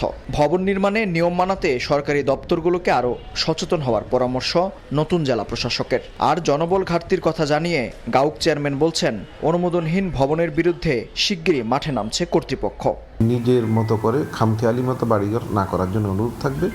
যদি এই বিল্ডিং কোডের ব্যত্যয় ঘটে, আইনি যে ক্ষমতা আছে জেলা প্রশাসনকে দেওয়া আছে, সেটি আমরা পুরোটাই অ্যাপ্লাই করব।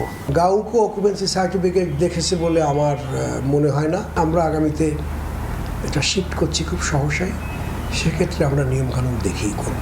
দুর্বল নির্মাণ কাঠামো আর রাস্তা ছাড়া নকশাবিহীন ভবন নির্মাণের প্রতিযোগিতা দিন দিন বেড়েই চলছে গাজীপুরে। পরিস্থিতি এমন যে অগ্নিকাণ্ডের সময় ঘটনাস্থলে যাওয়ার ব্যবস্থাও নেই ফায়ার সার্ভিসের।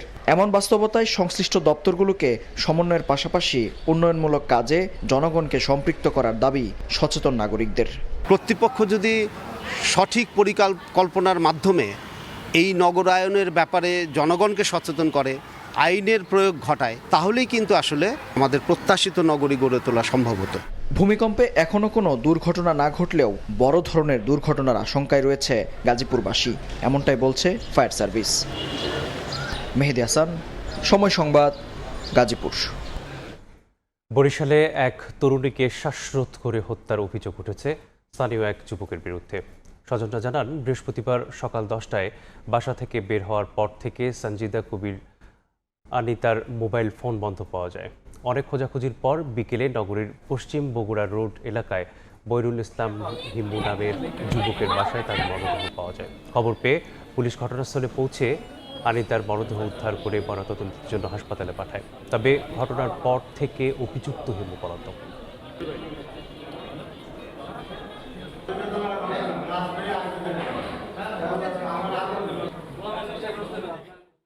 গত 6 থেকে 7-8 মাস ধরে তার স্বাস্থ্যের প্রচুর অবনতি হতে থাকে এবং সে খুবই ক্রনিক একটা ডিপ্রেশনে চলে যায়, এবং যেটা থেকে আমরা ধারণা করছি যে তাহলে এখানে কোনো একটা সমস্যা আছে, এবং আমরা জানতে পারছি যে ছেলেটা অ্যাবিউজিভ, ম্যানিপুলেট করতো। তাদের পক্ষের লোকরা বিভিন্ন ক্রাইম করে তারা পার পায়ে যেত।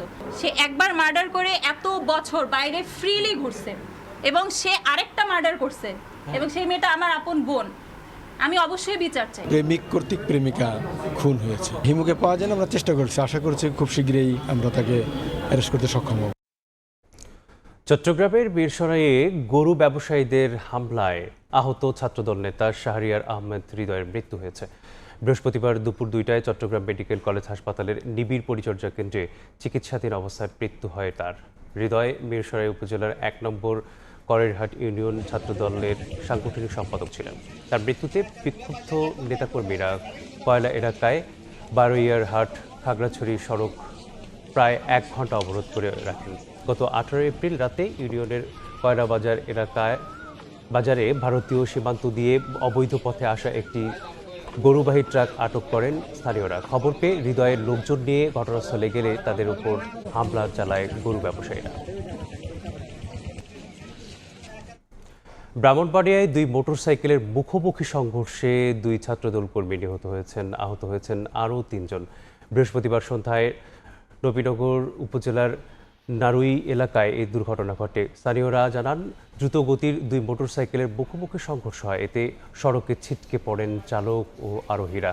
গুরুতর আহত অবস্থায় তাদের উদ্ধার করে সদর হাসপাতালে নেওয়া হলে রাব্বি ও মাহিমকে মৃত ঘোষণা করেন কর্তব্যরত চিকিৎসক। নিহতরা ছাত্রদল কর্মী বলে নিশ্চিত করেছে জেলা ছাত্রদলের সদস্য সচিব সমীর চক্রবর্তী। চুয়াডাঙ্গায় নিয়ন্ত্রণ হারিয়ে পাওয়ার টিলার উল্টে মৃত্যু হয়েছে এক দিনমজুরের। বৃহস্পতিবার সন্ধ্যায় সদরে গোড়াপাড়া ব্রিজের কাছে এই দুর্ঘটনা ঘটে।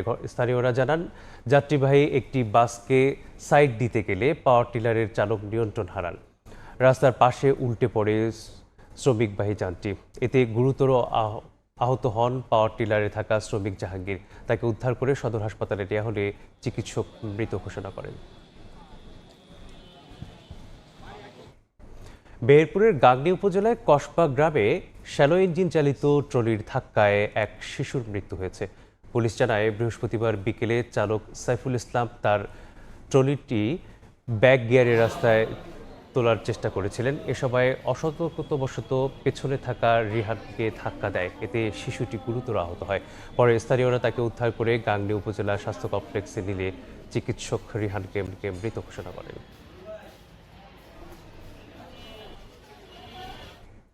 ভোরের সময় এই ছিল আমার কাছে। পরবর্তী সংবাদগুলো জানাতে যুক্ত হবেন আমিরুল ইসলাম আলিফ। ধন্যবাদ মিসবা। পরবর্তী সংবাদগুলো নিয়ে আসছি কিছুক্ষণ পর। দেখছেন ভোরের সময়, সঙ্গেই থাকুন। দেখছেন ভোরের সময়। মানিকগঞ্জে শিশু হত্যার পর গণপিটুনিতে নিহত হয়েছে 2 জন। দুই ঘটনায় পাল্টাপাল্টি মামলা হয়েছে। গণপিটুনিতে হত্যার ঘটনায় করা মামলার ভয়ে এখন ওই এলাকা পুরুষশূন্য।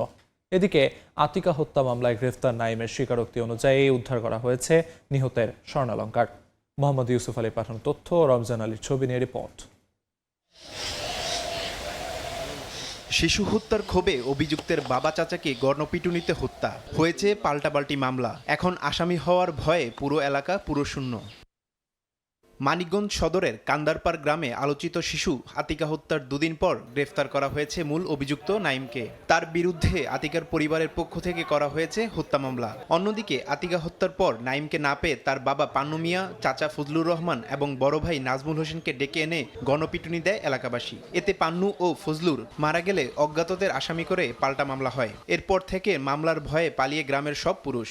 আতঙ্কে দিন পার করছেন নারীরা। 80-90 জন মানুষের নামে এরকম একটা মামলা দিছে, তারা সবাই পলাতক। আতঙ্কে ভয়ে থাকি। আমার ছেলে পেলেরা কেউ বাড়ি নামক বাড়ি পুরুষ মানুষ নাই। আমরা আতিকা হত্যার পর থেকে আর কি অনেক ভয়ে আছি, আতঙ্কে আছি। কোনো একটা পুরুষ মানুষ আমাদের বাড়িতে নাই। অভিযুক্ত নাইম সহ দোষীদের দৃষ্টান্তমূলক শাস্তির দাবি নিহত শিশুর পরিবারের। ওরা নিষ্ঠুরের মতো মারছে, অগজানি আল্লাহ কি অগজানি সরকার এমন দেয় জানি আমার মেয়ের দেহে আমার বুক যেমন খালি করছে, আর কোনো মায়ের বুক জানি একটার বুকও জানি খালি করে না, ওরা জানি অগজানি মৃত্যুদণ্ড হয়। এদিকে আতিকা হত্যা মামলায় গ্রেফতার নাইমের স্বীকারোক্তি অনুযায়ী উদ্ধার করা হয়েছে নিহতের স্বর্ণালংকার। আর কোনো ঘটনার পর আইন নিজের হাতে তুলে না নেওয়ার আহ্বান পুলিশের। প্রকৃত যারা অপরাধ করেছে শুধুমাত্র তাদেরকে আমরা আইনের আওতায় নিয়ে আসবো, কিন্তু যারা আসলে কোনো অপরাধ করে নেই তাদের পালিয়ে বেড়ানোর কোনো প্রয়োজন নেই। দ্রুততম সময়ে আপনারা জানেন যে ইতিমধ্যে আমরা নাইমকে অ্যারেস্ট করেছি এবং সে বিজ্ঞ আদালতে নিজেকে জড়িয়ে অপরাধ স্বীকার করে সে 164 মানে স্বীকারোক্তিমূলক জবানবন্দি প্রদান করেছে। গত 16 এপ্রিল বিকেলে কান্দারপাড় গ্রামে প্রথম শ্রেণীর ছাত্রী আতিকা আক্তারকে হত্যা করে তার স্বর্ণালংকার লুট করে নাইম। সময় সংবাদ, মানিকগঞ্জ। নারায়ণগঞ্জের পূর্বাঞ্চলে মাদক কারবারিদের গ্রেফতারের দাবি জানিয়ে মানববন্ধন হয়েছে। বৃহস্পতিবার সকালে নাগরী ইউনিয়নের পাড়াবতায় এলাকায় আয়োজিত কর্মসূচিতে বক্তারা বলেন, একটি সিন্ডিকেট দীর্ঘদিন ধরে মাদক কারবারের সঙ্গে জড়িত। অভিযোগ রয়েছে পুলিশ কর্মকর্তার ভাই পরিচয় দিয়ে তারা আধিপত্য বিস্তার করে চালিয়ে যাচ্ছে অপরাধ, এমনকি দখল করছে প্লট। এ বিষয়ে অভিযোগকারীদের চক্রটি নানাভাবে হেনস্থাও করছে বলে অভিযোগ করেন বক্তারা। মাদারীপুরের একটি ইউনিয়নে নেই কোনো মাধ্যমিক বিদ্যালয়। এতে অকালেই ছড়ে পড়ছে অনেক শিক্ষার্থী। কয়েক কিলোমিটার দূরে অন্য ইউনিয়নে গিয়ে পড়ালেখা করতে গিয়ে ভোগান্তি পোহাচ্ছে শিক্ষার্থীরা। ব্যক্তিগত উদ্যোগে কেউ এগিয়ে এলে মাধ্যমিক বিদ্যালয় স্থাপনে সরকারিভাবে সহযোগিতার কথা জানায় জেলা প্রশাসন। শাহাদাত আকনের ছবিতে সঞ্জয় কর্মকার অভিজিতের রিপোর্ট। মাদারীপুর সদর উপজেলার মধ্য পেয়ারপুর গ্রামের 14 বছর বয়সী সালমান মোল্লা নিজ ইউনিয়ন পেয়ারপুরে মাধ্যমিক বিদ্যালয় না থাকায় 4 কিলোমিটার দূরে চর্মগুড়িয়া এলাকায় গিয়ে করতে হয় তার পড়ালেখা।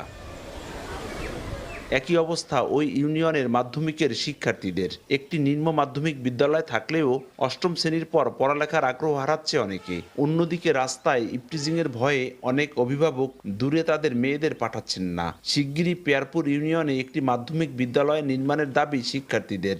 আমার বাড়ির কাছে একটা মাধ্যমিক উচ্চ বিদ্যালয় থাকলেও আমার অনেক ভালো হতো। আমার বাড়ি থেকে আসতে যাইতে অনেক সমস্যা হয়। আমরা এখানে 8ম শ্রেণী পর্যন্ত পড়তে পারি, বেশি পড়তে পারি না। আর দূরে যেতে হয় বিদায় বাবা মা দূরে যেতেও পড়তে দিতে পারে না। এলাকাবাসী ও অভিভাবকরা বলছেন, মাধ্যমিক বিদ্যালয় না থাকায় অনেক মেয়ের বাল্যবিয়ে হচ্ছে, আর অনেক ছেলে অবৈধভাবে বিদেশ পাড়ি দিতে গিয়ে পড়ছে দুর্ঘটনার কবলে। চরমুরগা যাইতে যাতায়াতেরও বাচ্চাদের খুব সমস্যা।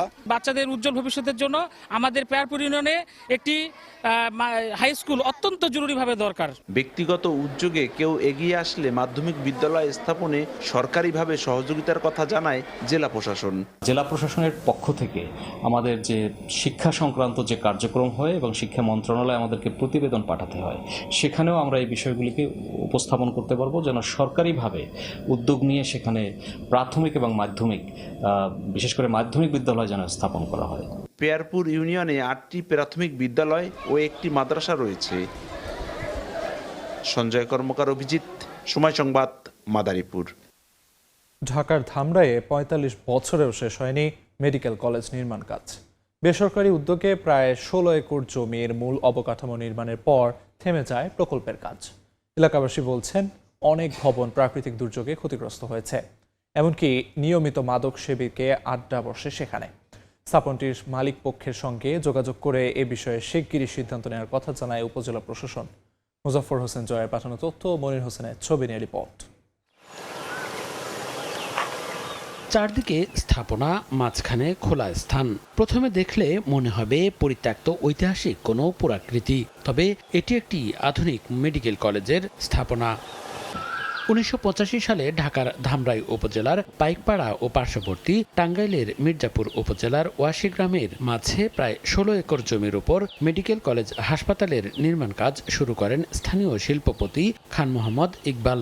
20 বছর ধরে চলা স্থাপনা নির্মাণ কাজ পরবর্তীতে বিভিন্ন কারণে থেমে যায়। 2017 সালে তার মৃত্যুর পর প্রকল্পটি স্থবির হয়ে যায়। এলাকাবাসী বলছেন, বিশাল জায়গাটি পরিত্যক্ত হওয়ায় ঝোপঝাড়ে ঢেকে গেছে। অনেক ভবন প্রাকৃতিক দুর্যোগে ক্ষতিগ্রস্ত হয়েছে। এমনকি নিয়মিত মাদক সেবীদের আড্ডা বসে সেখানে। সরকারের কাছে জোর আবেদন জানাচ্ছি, এটা যেন অতি তাড়াতাড়ি চালুর ব্যবস্থা করে। স্থাপনাটির মালিক পক্ষের সঙ্গে যোগাযোগ করে এ বিষয়ে শিগগিরই সিদ্ধান্ত নেয়ার কথা জানায় উপজেলা প্রশাসন। পরিবারের মধ্যে তার সন্তানরা কেউ দেশে থাকেন না, বাইরে থাকেন। আমরা কারোর সাথে যোগাযোগ করবো বা যোগাযোগ করে ওটা পরবর্তী কি ব্যবস্থা নেওয়া যায় সেটা নিব, পারছি না আপাতত। তবে তার অন্যান্য আত্মীয় স্বজন আছে, শীঘ্রই চেষ্টা করবো যোগাযোগ করে এটা পরবর্তী কি নেওয়া যায়, হয় তারা ব্যবস্থা নিবে অথবা আমরা সরকারকে অনুরোধ করবো এই স্থাপনা যেহেতু করা শেষ, ভিতরে মসজিদ আছে, বড় স্থাপনা করা আছে, এটাকে অন্য কোনোভাবে ব্যবহার করা যায় কিনা। মেডিকেল কলেজ হাসপাতালটি নির্মাণে ব্যয় ধরা হয়েছিল তৎকালীন 300 কোটি টাকা। সময় সংবাদ, সাভার। গাজীপুরের ভাওয়াল জাতীয় উদ্যান এলাকায় ময়লা ফেলা নিয়ে বিবাদে সিটি কর্পোরেশন ও বন বিভাগ। উদ্যান কর্তৃপক্ষের অভিযোগ, আইন উপেক্ষা করে বনের সামনে ডাম্পিং স্টেশন নির্মাণ করছে সিটি কর্পোরেশন। এ বিষয়ে কথা বলতে নারাজ সিটি কর্পোরেশন প্রশাসক। সরকারের গুরুত্বপূর্ণ 2 দফতরের এমন কাণ্ডে ক্ষুব্ধ এলাকাবাসী। মোহাম্মদ আরিফের ছবিতে মেহেদি হাসানের রিপোর্ট। প্রাকৃতিক ফুসফুস খ্যাত গাজীপুরের ভাওয়াল জাতীয় উদ্যানের প্রবেশপথে ময়লার স্তূপ। দেশের সবচেয়ে বড় এই প্রাকৃতিক বনভূমির কেন এমন পরিণতি, এই প্রশ্নের উত্তর মিলবে মাত্র 200 মিটার সামনে গেলেই। জাতীয় উদ্যানের দেয়াল ভেঙে ভেতরে নির্মাণ করা হচ্ছে ময়লার ভাগাড়, যার নেতৃত্ব দিচ্ছে গাজীপুর সিটি কর্পোরেশন। রাতারাতি এমন কাণ্ডে ক্ষুব্ধ বন বিভাগ। চিঠি দিয়ে আনুষ্ঠানিক প্রতিবাদ জানানোর পরদিনই উদ্যানের প্রধান ফটক হয়ে যায় ময়লার স্তূপ। এরকম একটা উদ্যানের ভিতরে তারা হঠাৎ করে যে ময়লা ডাম্পিংয়ের জন্য যে স্থান নির্বাচন করবে, এটা আসলে আমরা খুবই মর্মাহত বিষয়টি নিয়ে জানতে দফায় দফায় যোগাযোগ করলেও আনুষ্ঠানিক বক্তব্য দিতে রাজি হননি সিটি কর্পোরেশনের প্রশাসক। তবে মুঠোফোনে নির্বাহী কর্মকর্তা জানান, আপাতত বন্ধ রয়েছে ভাগাড় তৈরির কাজ। ওটা ব্যক্তি মালিকানাধীন জমি, আর বন বিভাগেরও 2টা দাগ আছে। আমি ওটা মৌখিকভাবে নির্দেশনা দিচ্ছি সবাইকে যে ওখানে জমির পরিমাপ হয়ে ওই ডিমার্কেশন না হওয়া পর্যন্ত ওখানে আর কোনো কাজ হবে না। এদিকে সরকারের গুরুত্বপূর্ণ 2 দফতরের এমন কাণ্ডে বিব্রত স্থানীয় বাসিন্দারা। এরই মধ্যে মানববন্ধন করে সিটি কর্পোরেশনের কার্যক্রমের প্রতিবাদও জানিয়েছে তারা। আমাদের ভবিষ্যৎ যে প্রজন্ম, তাদের জন্য নিঃশ্বাসের যোগান দেবে এই বন। আমরা চাই এই বনের একটা গাছের পাতাও যেন ময়লা বর্জ্যর জন্য নষ্ট না হয়। শালবনের মধ্যেও আমরা দেখতে পাচ্ছি ময়লার স্তূপ, গাছ কাটা, সিন্ডিকেট। আমরা এগুলো থেকে পরিত্রাণ চাই। ঘটনাস্থল পরিদর্শন করেছে বাংলাদেশ পরিবেশ আইনবিদ সমিতি বেলার বিশেষজ্ঞ দল। জানালেন, বনের পাশে ময়লার ভাগাড় হলে হুমকিতে পড়বে পরিবেশ। এই সিগনিফিকেন্ট জায়গাকে ধ্বংস করে একটা ব্যবস্থাপনার কথা চিন্তা করতে গিয়ে আর একটা চমৎকার প্রাকৃতিক ব্যবস্থাপনাকে আমরা ধ্বংস করে ফেলবো, সেটা তো আসলে হতে পারে না। এ বিষয়ে বন বিভাগ ও সিটি কর্পোরেশনকে সমন্বয় করে সমস্যা সমাধানের তাগিদ জেলা প্রশাসকের। আমি মনে করি এটা একটা সুষ্ঠু সুন্দর সমাধান হওয়া উচিত, যেহেতু বন এবং প্রাকৃতিক সম্পদ, প্রকৃতি আমাদেরকে বাঁচিয়ে রাখে, সেজন্য বন এবং প্রকৃতিকে বাঁচানোর দায়িত্ব আমাদের। এরই মধ্যে সিটি কর্পোরেশনকে আনুষ্ঠানিকভাবে চিঠি দিয়ে এই ডাম্পিং জোন নির্মাণের কাজ বন্ধ করার নির্দেশনা দিয়েছে পরিবেশ, বন ও জলবায়ু মন্ত্রণালয়। মেহেদি হাসান, সময় সংবাদ, গাজীপুর। মেহেরপুরে বেশি দামে তেল বিক্রি করায় 2টি ডিলার প্রতিষ্ঠানকে 10,000 টাকা জরিমানা করা হয়েছে। নির্বাহী ম্যাজিস্ট্রেট জানান, মেহেরপুর সদর উপজেলার আমঝুপি গ্রামের আমঝুপি ট্রেডার্স নামে একটি প্রতিষ্ঠানে অভিযান পরিচালনার সময় বেশি দামে তেল বিক্রির অভিযোগ প্রমাণিত হয়। এ সময় ডিজেলের প্রতি লিটারে 5 টাকা বেশিতে বিক্রি করার অপরাধে 5,000 টাকা জরিমানা করেন সদর উপজেলা নির্বাহী কর্মকর্তা খায়রুল ইসলাম। এ সময় প্রতিষ্ঠানকে সতর্ক করা হয় এবং ক্রেতাদের বেশি দামে তেল না কেনার বিষয়েও আহ্বান জানান উপজেলা নির্বাহী কর্মকর্তা। অপরদিকে আমিনুল ট্রেডার্সকেও একই অপরাধে 5,000 টাকা জরিমানা করা হয়।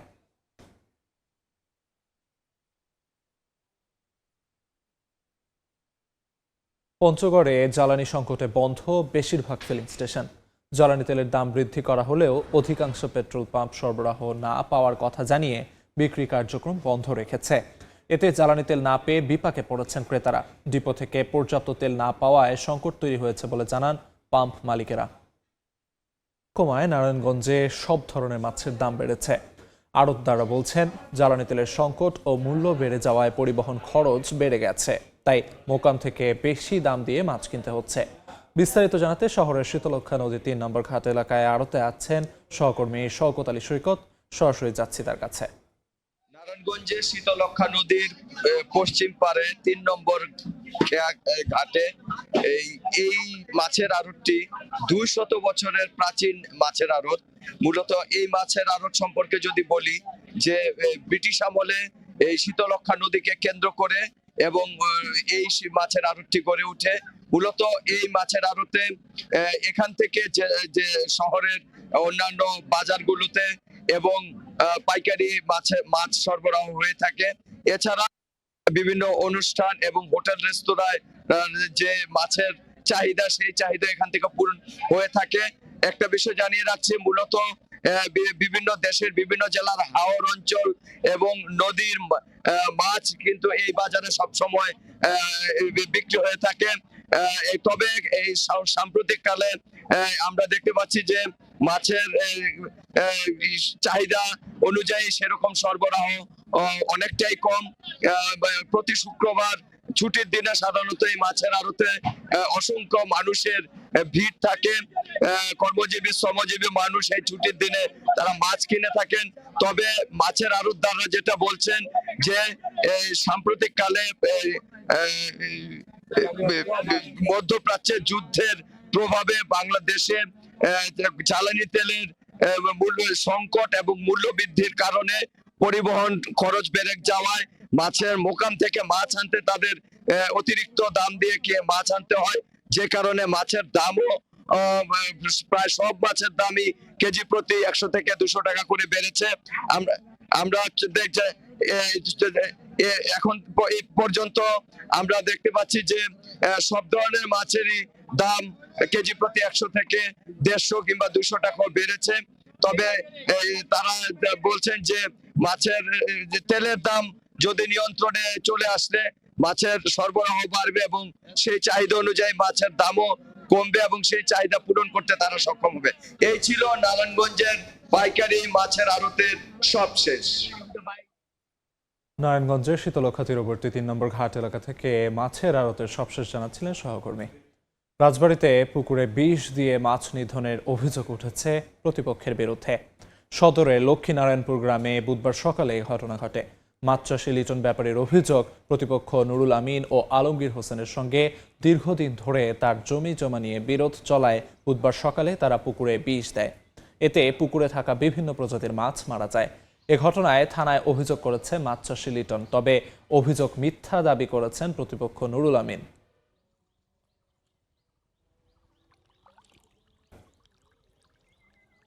পরের সময় আরও থাকছে, যুক্তরাষ্ট্রের জন্য উপযুক্ত এবং লাভজনক না হওয়া পর্যন্ত ইরানের সঙ্গে চুক্তি নয় জানালেন ট্রাম্প। লেবানন ইসরায়েল যুদ্ধবিরতির মেয়াদ 3 সপ্তাহ বাড়ানোর ঘোষণা।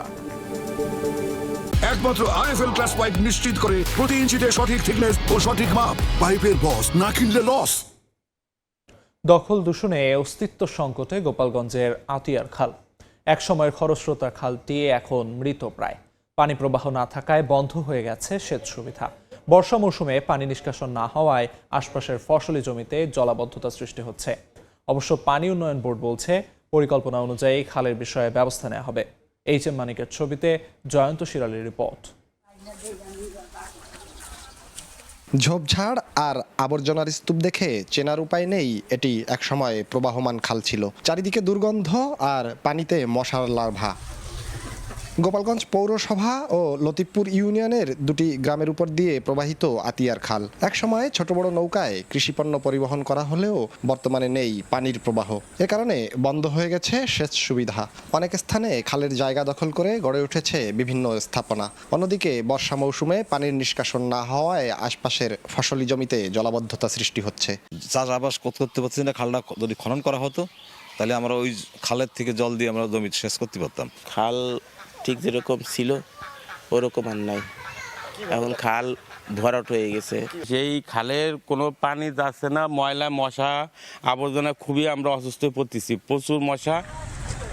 অবশ্য পানি উন্নয়ন বোর্ড বলছে পরিকল্পনা অনুযায়ী খালের বিষয়ে ব্যবস্থা নেওয়া হবে। সরকারের কাছে আমরা প্রতিবেদন পাঠাবো, তারপর বরাদ্দ পাওয়া গেলে এবং আমরা যদি ডিসি অফিসের সাথে আমরা কোঅর্ডিনেশন করে আমরা একেবারে খালটাকে দখলমুক্ত করব এবং খননের মাধ্যমে এটা আবার নতুন করে যাতে যাতে প্রবহমান হয় সে ব্যাপারে আমরা প্রয়োজনীয় পদক্ষেপ নিব। 1979 সালে 4 কিলোমিটার দীর্ঘ আতিয়ার খাল খনন করা হয়। জয়ন্ত শিরালী, সময় সংবাদ, গোপালগঞ্জ। 309 কোটি টাকা ব্যয়ে মুন্সিগঞ্জের বেতকায় গড়ে তোলা হয়েছে বিশেষায়িত শিল্পনগরী। নির্মাণের 3 বছর পার হলেও 361 প্লটের মধ্যে বরাদ্দ হয়েছে মাত্র 35টি। সেগুলোরও নেই কার্যক্রম। নাসিরউদ্দিন উজ্জ্বলের রিপোর্ট, ছবি তুলেছেন আবু সাইদ। বিশ্বমানের বৈদ্যুতিক ফিটিংস সহ fan, light, battery, AC, fridge ও গাড়ির যন্ত্রাংশ তৈরি ও বাজারজাতের জন্য হাই ভোল্টের বিদ্যুৎ লাইন সাবস্টেশন একসাথে সকল সেবাই প্রস্তুত। কিন্তু কারখানা চালু তো দূরের কথা, প্লট বরাদ্দই হচ্ছে না। 361 প্লটের মধ্যে 3 বছরে বরাদ্দ হয়েছে মাত্র 35টি। সেগুলোরও কার্যক্রম শুরু হয়নি। এভাবেই পড়ে আছে ইছামতি নদীর তীরে গড়ে তোলা মুন্সিগঞ্জের বেতকায় বিশেষায়িত শিল্পনগরী।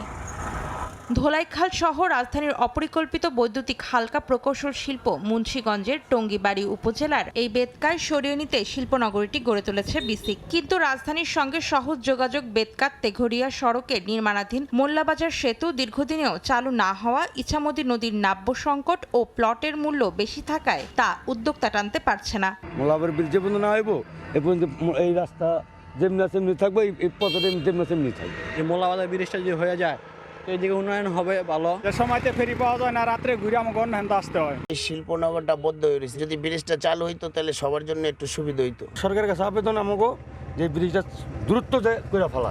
শিল্পনগরীর কর্মকর্তা বলছেন, যোগাযোগ ব্যবস্থার উন্নয়নে মোল্লাবাজার সেতুর নির্মাণ দ্রুত শেষ করার তাগিদ দেওয়া হয়েছে। সেতুটি নির্মাণের ধীরগতির কারণে উদ্যোক্তা আগ্রহ হারাচ্ছে। আমরা তাদেরকে আশ্বস্ত করছি যে শিল্পবান্ধব পরিবেশ তৈরি করতে আমরা বদ্ধপরিকর।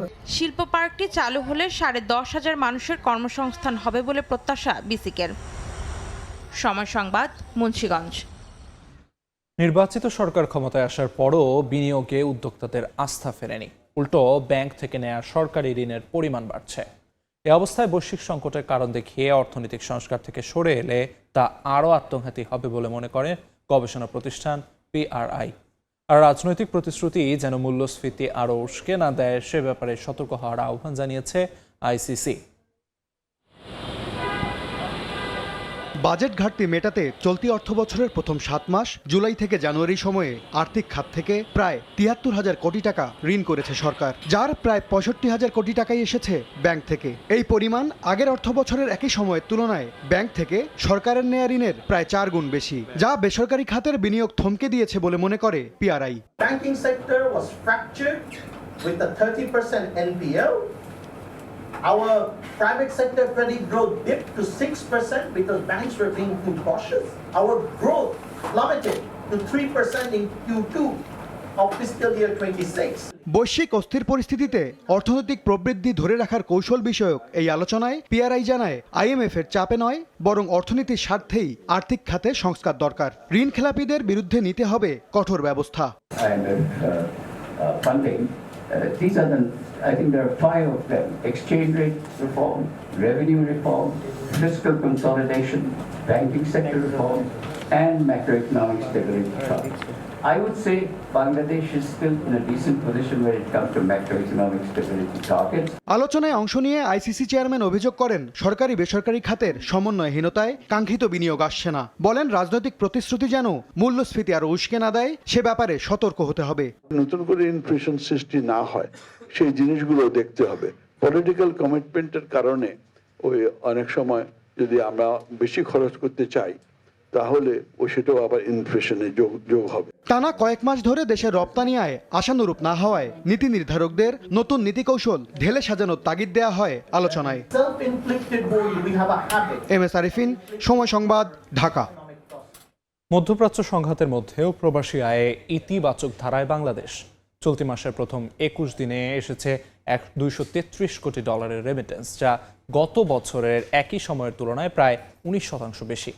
এদিকে 2022 সালের অক্টোবরের পর সর্বোচ্চ উঠেছে বাংলাদেশ ব্যাংকের রিজার্ভ। মধ্যপ্রাচ্যে চলমান যুদ্ধ ও ভূ রাজনৈতিক উত্তেজনার মধ্যেও বাংলাদেশের রেমিটেন্স প্রবাহের গতি কমেনি। চলতি মাসের প্রথম 21 দিনেই 233 কোটি 20 লাখ ডলার রেমিটেন্স এসেছে। গত বছরের একই সময়ের তুলনায় তা 18.8% বেশি। গেল জুলাই থেকে 21 এপ্রিল পর্যন্ত এসেছে 2454 কোটি ডলার, যা এক বছর আগের একই সময়ের তুলনায় 20.2% বেশি। বুধবার সন্ধ্যায় এ তথ্য জানিয়েছে বাংলাদেশ ব্যাংক। কেন্দ্রীয় ব্যাংকের হিসেবে দেশের মোট বৈদেশিক মুদ্রার রিজার্ভ গেল 21 এপ্রিল দাঁড়িয়েছে 3512 কোটি 59 লাখ ডলারে। আর আন্তর্জাতিক মুদ্রা তহবিল IMF এর হিসাব পদ্ধতি BPM 6 অনুযায়ী রিজার্ভ দাঁড়িয়েছে 3045 কোটি 90 লাখ ডলারে। গেল 16 এপ্রিল পর্যন্ত দেশের মোট রিজার্ভের পরিমাণ ছিল 3503 কোটি 80 লাখ ডলার, আর BPM 6 ছিল 3036 কোটি 62 লাখ ডলার। তথ্য বলছে গেল মার্চ শেষে দেশে মোট রিজার্ভের পরিমাণ ছিল 3411 কোটি 66 লাখ ডলার। সাইফুল ইসলাম, সময় সংবাদ, ঢাকা। নরসিংদীতে ক্যাশলেস বাংলাদেশ বিষয়ক র্যালি ও দিনব্যাপী সেমিনার অনুষ্ঠিত হয়েছে। জেলা শিশু একাডেমি অডিটোরিয়ামে বাংলাদেশ ব্যাংকের উদ্যোগে এই সেমিনার অনুষ্ঠিত হয়। বৃহস্পতিবার সকালে শিল্পকলা একাডেমি থেকে একটি র্যালি শহরের বিভিন্ন সড়ক প্রদক্ষিণ করে। পরে সেমিনারে জেলার বিভিন্ন ব্যাংকের 166টি শাখার ব্যবস্থাপক সহ অন্যান্য কর্মকর্তারা অংশগ্রহণ করেন। এ সময় গ্রাহকদের ডিজিটাল আর্থিক সেবার সুবিধা সম্পর্কে ধারণা দেওয়া হয়। এছাড়া সচেতনতামূলক ক্যাম্পেইন ও QR পেমেন্টে বিশেষ ছাড়ের বিষয়েও আলোচনা করা হয়। নগদ লেনদেনের পরিবর্তে বাংলা QR ব্যবহারের মাধ্যমে দ্রুত ও নিরাপদ ডিজিটাল পেমেন্ট নিশ্চিত করার আহ্বান জানান বক্তারা। সোনালী আঁশ উৎপাদনে খ্যাত ফরিদপুরে এবার ফিকে হয়ে আসছে কৃষকের স্বপ্ন। তীব্র তাপদাহ আর ডিজেল সংকটে সেচ দিতে না পারায় ব্যাহত হচ্ছে পাটের আবাদ। মাঠেই শুকিয়ে যাচ্ছে পাটের চারা, দেখা দিয়েছে পোকার আক্রমণ। চলতি বছর ফলন ব্যাহত হওয়ার শঙ্কা প্রকাশ করেছে চাষিরা। এদিকে জেলা প্রশাসন ও কৃষি বিভাগ বলছে ইতিমধ্যেই চাষিদের ফুয়েল কার্ড দেওয়া শুরু হয়েছে। চাষিদের যাতে আবাদে কোনো সমস্যা না হয় সেদিকে খেয়াল রাখা হচ্ছে। শিকদার সজলের পাঠানো তথ্য ও ছবি নিয়ে রিপোর্ট। তপ্ত রোদে ফেটে চৌচির জমি, আর সেই খরা খেতেই সোনালী আঁশের অস্তিত্ব রক্ষার লড়াই করছে চাষিরা। পানির অভাবে বাড়ছে না পাটের চারা, উল্টো রোদের তীব্রতায় পুড়ে যাচ্ছে কচি পাতা, দেখা দিয়েছে পোকার আক্রমণ।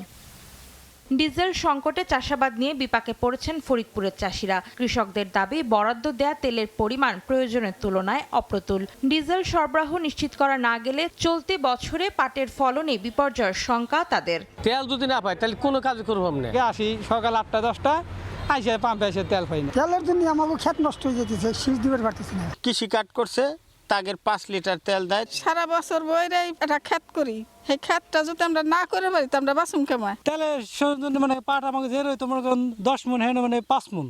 পেট্রোল পাম্প কর্তৃপক্ষ বলছে জেলায় ডিজেলের যে পরিমাণ চাহিদা রয়েছে সে তুলনায় কম পাচ্ছেন তারা। তেলের অবস্থা আমরা মোটামুটি যাই পাচ্ছি, আমাদের এই জায়গার চাহিদা তার চাইতে বেশি। জেলা প্রশাসন ও কৃষি বিভাগ বলছে ডিজেল সংকটে চাষাবাদ যেন ব্যাহত না হয় সে উদ্যোগ নেওয়া হয়েছে। কৃষকদেরকে সেচ সহায়তার জন্য ফুয়েল কার্ড বিতরণ করা হচ্ছে এবং পাট চাষের জন্য যে সেচের প্রয়োজন সেই সেচের জন্য যে প্রয়োজনীয় তেল, সেই তেলের জন্য তাদের কার্ড সংশ্লিষ্ট কৃষকদেরকে প্রেরণ করা হচ্ছে। সংকট থেকে উত্তরণের জন্য এবং কৃষকদের যে ডিজেলের প্রাপ্তি যেটা আছে সেটা সরবরাহটা নিশ্চিত করার জন্য আমরা ইতিমধ্যে প্রত্যেক উপজেলা নির্বাহী অফিসাররা, কৃষির সাথে সংশ্লিষ্ট কর্মকর্তারা কাজ করছেন। চলতি বছর জেলায় পাট আবাদের লক্ষ্যমাত্রা ধরা হয়েছে 87,300 হেক্টর জমিতে, আর উৎপাদন লক্ষ্যমাত্রা ধরা হয়েছে 1,95,000 মেট্রিক টন। সময় সংবাদ, ফরিদপুর।